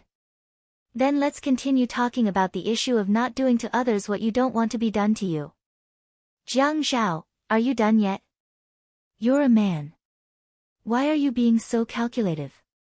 I just felt a little disgusted eating the soup in your mouth. This is a normal reaction. How do you expect me to pretend? Jiang Zhao couldn't be bothered to talk nonsense with Yi Er. He picked up the spoon and scooped up a spoonful of soup. His other hand grabbed Yi Er's chin and pinched her mouth open.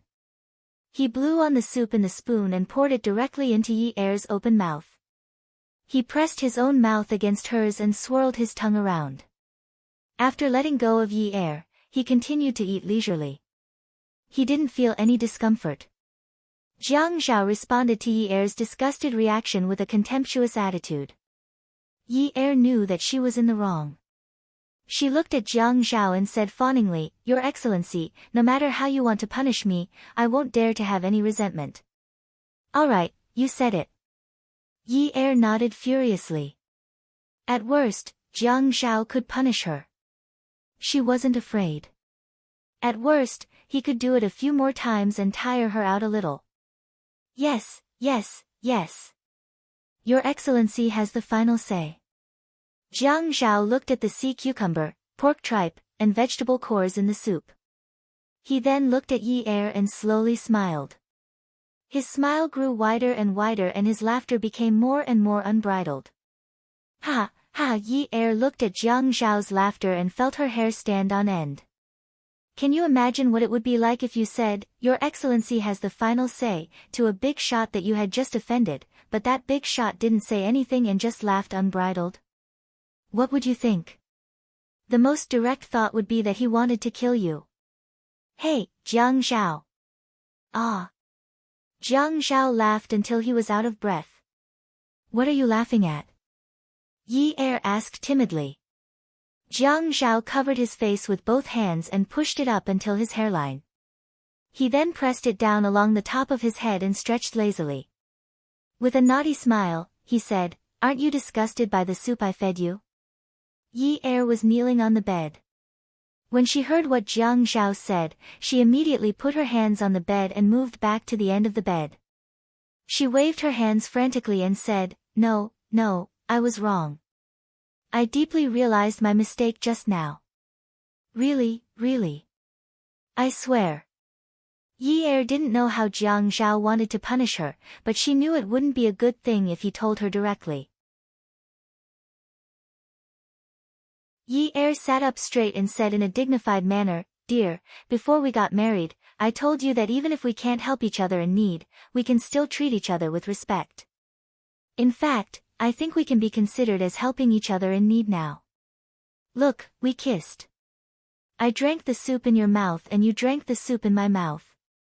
Isn't that the best way to explain how we helped each other in need?" Jiang Zhao nodded as if he understood. Yi Er suppressed her heart, which was about to jump out of her chest. She continued to persuade him, "Dear, the two of us are so happy. Look, the two of us who helped each other in need died in the end. The two of us have meat to eat and soup to drink. How happy is that, right?" "Yes, yes, yes."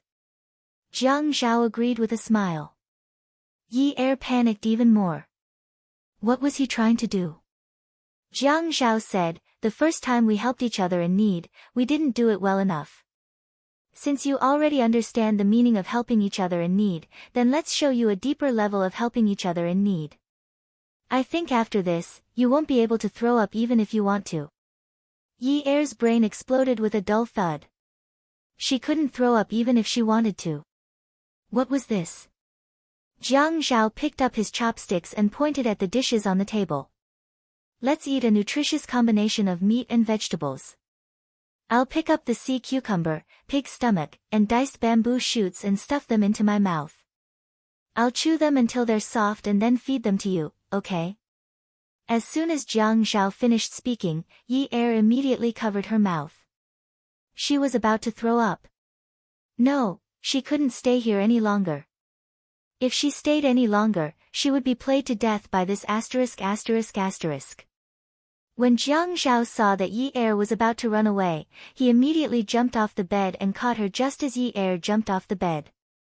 Yi Er was pressed against the wall. She knew that even if she didn't die today, she would be crippled. She curled her lips and reached out to pinch the hem of Jiang Zhao's shirt. She shook it slightly. "Dear, dear, I was wrong. I was really wrong. Dear, I'm still young.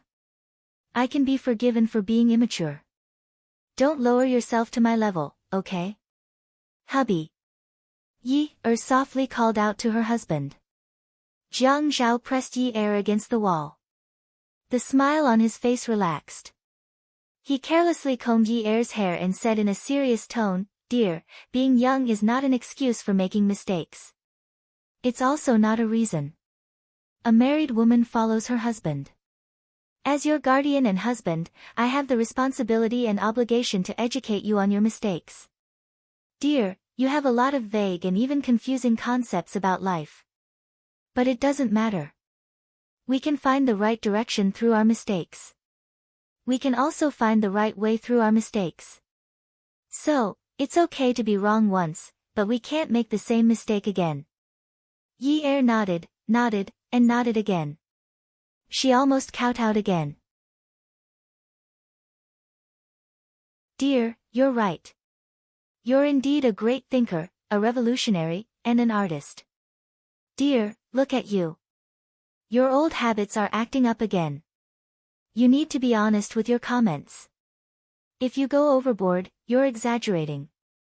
As an artist, I will at most study your body art. So, I don't deserve the honor of being an artist." Yi Er gritted her teeth. "Damn it. What do you not deserve?" Yes, yes, yes. I went overboard. I'm sorry, dear. It's okay. Let's get back to the topic. We were talking about the problem you made today. In order to deepen our relationship, we need to help each other today. For our future husband and wife life to be more harmonious, both of us need to work harder. Jiang Zhao looked at Yi Er, who was about to cry. He clenched his fist at her and said gently, "Dear, you can do it." Yi Er was really about to cry. She felt that she had never been so disgusted when she didn't have any teeth. When she was young, her father must have bought her baby rice paste to eat. It must have been. There was no doubt about it. Jiang Zhao actually wanted to chew all the vegetables and meat for her to eat. Did he want her to stop eating from now on? Didn't she just feel a little nauseous when she drank the soup? But didn't she still swallow it? Jiang Zhao, although I felt a little nauseous during the process, I still swallowed it all in the end. Isn't that right? I didn't really vomit and the process didn't matter. Wasn't your goal just to make me drink the soup in your mouth? It's already in my stomach. Yi Er patted her stomach to show that the real thing was inside. Jiang Zhao shook his head and mimicked Yi Er's pitiful look. Oh, but my goal wasn't to make you drink it. I wanted you to stop feeling nauseous. Yi Er wanted to kill someone. Can't I just drink it if I don't feel like vomiting? It doesn't matter if you drink it or not. The result I want is that you don't feel like vomiting. Jiang Zhao, you're crazy. If I don't drink it, am I supposed to keep it in my mouth forever? You can do that too. Jiang Zhao said proudly. Yi Er looked up and shouted, "Ah! But, I can't live like this anymore. I don't want to live like this anymore. What bullsh *t about helping each other in times of need? But, you big ***, you can help whoever you want. Today, I'll move out with Dad and little brother. We'll live in a small house. I don't want to live like this anymore." Jiang Zhao was stunned. The door opened with a click and a bang was heard. It was the sound of a magnet being hit. Yun Hongwei ran into the room with Si Jia in his arms. Yi Er was so scared that he didn't dare to make a sound. He saw that his father's eyes were bloodshot. Si Jia also clenched his little fists and looked like he wanted to eat Jiang Zhao. His entire jaw was grinding. It was as if a magical beast was going to burst out of his little body in the next second. Jiang Zhao didn't know that it would be so early today. Si Jia should have arrived at 5 a.m., but it was only 3 a.m. Yesterday, he had promised his father-in-law that he would treat Yi Er well. Now, Yi Er was saying that he didn't want to live like this anymore. Jiang Zhao looked at his father-in-law and brother-in-law's expressions. His head was about to explode. It was really about to explode. Yi Er immediately started crying. He looked at Yun Hongwei and cried, "Dad, you have to be the judge." Sob sob sob. Jiang Zhao was very flustered.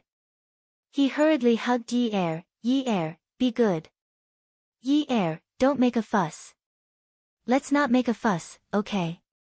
Huh?" Yi Er pushed Jiang Zhao away and ran into Yun Hongwei's arms. Si Jia ran over and hugged Jiang Zhao, then started punching him fiercely with his little fists. "Who told you to bully Yunyi? Who told you to bully Yunyi?" Jiang Zhao didn't fight back at all. Even if a child hit him, it wouldn't hurt. His muscles were tense as he looked at Yun Hongwei, who was still glaring at him. "Dad, we were just playing around." Yi hugged Yun Hongwei and said, "Daddy, it's not a joke. He won't let me eat sea cucumbers." "Daddy, why is he like this?" "I just want to eat some sea cucumbers, but he said that the doctor said that I shouldn't eat seafood in my medicine, so he won't let me eat it. It's been 3 hours since I took the medicine at noon, but he still won't let me eat it. He's the only one who's allowed to eat it. Daddy, you can't bully me like this. Daddy used to give me whatever I wanted to eat in the past." Yun Hongwei was stunned. Si Jia immediately stopped, turned around, and walked to Yi Er's side. He pulled her out of Yun Hongwei's arms and asked with a sullen face, "Yun Yi, you're really embarrassing yourself. Aren't you ashamed of your surname? When Yun Hongwei looked at Jiang Zhao, he was a little embarrassed. Jiang Zhao, I'm sorry. I misunderstood just now. He turned around and started to educate Yi Er.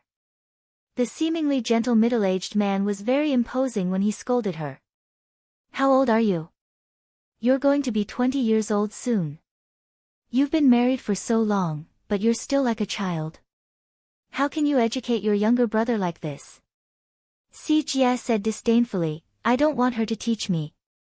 How can she teach me? I should be the one teaching her. Even if she can't eat sea cucumbers, she can still cause a ruckus at home. No one can do it better than her. Jiang Zhao exhaled steadily and walked over. He pulled Yi Er into his arms and rubbed her shoulders. When he saw that she was really crying, he pinched his shirt sleeve and wiped her tears. Yi Er, don't cry. Tomorrow, we'll eat sea cucumbers. Tomorrow, I'll be discharged from the hospital and take you to eat sea cucumbers, okay? How about tonight? Tonight, we'll be discharged from the hospital and go eat sea cucumbers. We'll eat the best sea cucumbers in Haicheng, okay? Si Jie sighed and raised his head to look at his father. He glanced at Yi Er in disdain, then shrugged and pursed his lips. Look at your good daughter. Aren't you going to discipline her? Add. Hengcha 866.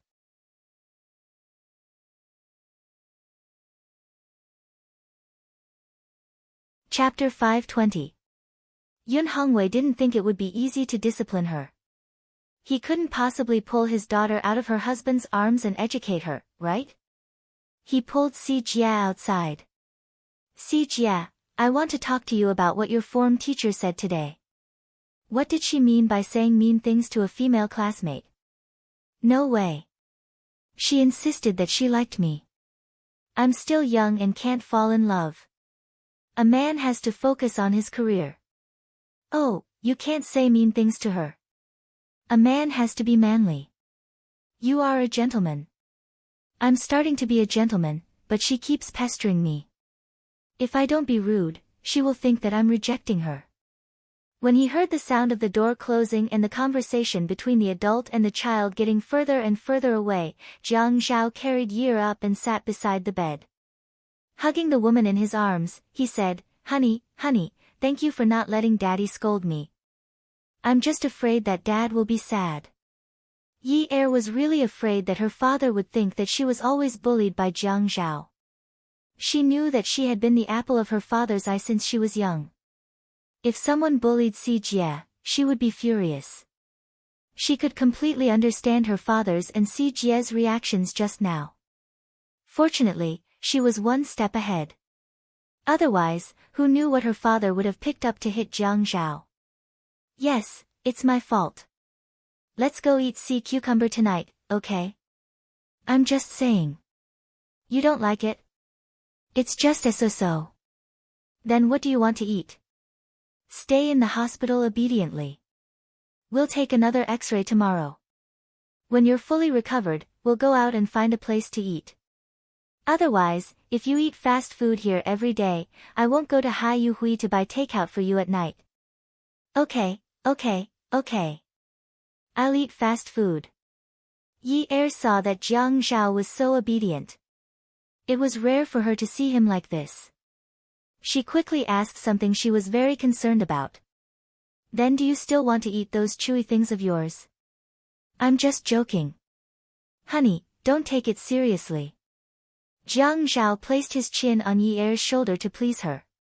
In the future, if you don't like to do something, I won't force you, okay? Next time, don't say that you don't want to live like this. Fortunately, Dad, Si Jia, heard it today. If others heard it, how shocked would they be? Really? Yi Er thought about it. Jiang Zhao's brain was not damaged. Really, it's definitely not cooked. At this moment, the two were indescribable. Yi was tired of being in Jiang Zhao's arms. Jiang Zhao hugged Yi was also unwilling to let go. And Yi Er glared at Jiang Zhao and said, No, we have to do the X-ray tomorrow and make sure there's no problem at all. The man pinched the woman's waistline and rubbed it up and down. Then you'll sleep with me tonight. Yi-er shook his head and looked at the man who looked like he was about to be set on fire. Jiang Zhao, do you think this is a 2-meter bed? Both of us have long arms and legs. It'll be too cramped if we sleep together. I'll sleep on the bed. Squeeze, squeeze, squeeze. Hey, isn't it too early to discuss tonight's matter? It's not early. It'll be dark in a few hours. Besides, it gets dark early these days. You know that. Can you think of something normal? I thought of the most normal thing based on this environment, Jiang Zhao said as he reached out and rubbed the woman's chest. Yi-er heard the sound of high heels clicking against the floor.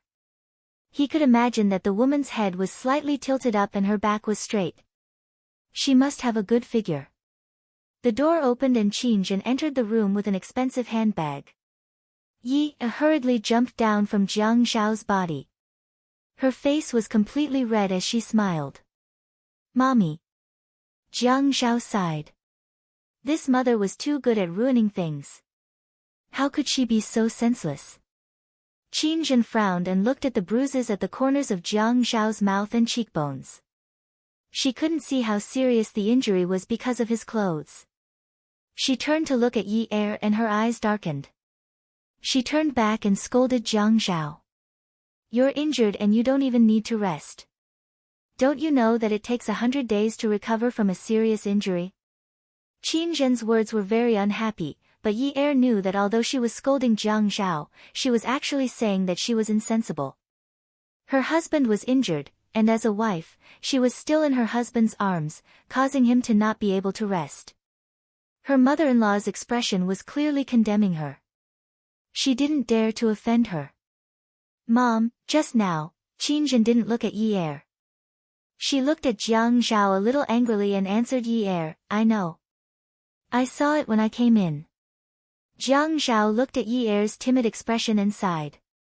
Mom, you're really too much. You have to knock before you come in. Look at me. I knock every time I go to your place. I'm afraid that I'll see something that I shouldn't see. Jiang Zhao, watch your words. Watch what? I'm just hugging my wife. What do I need to watch? You can hug your husband when you're in a relationship or remarried. I promise I won't see it.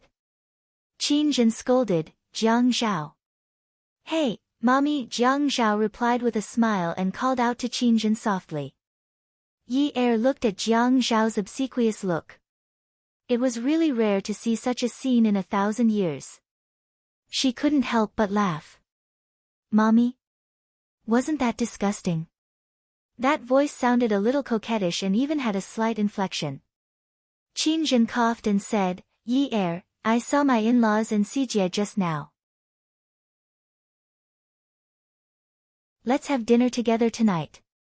Can you go and inform them? Yi-er said, okay. Then Mom, have a seat. I'll go and look for them first.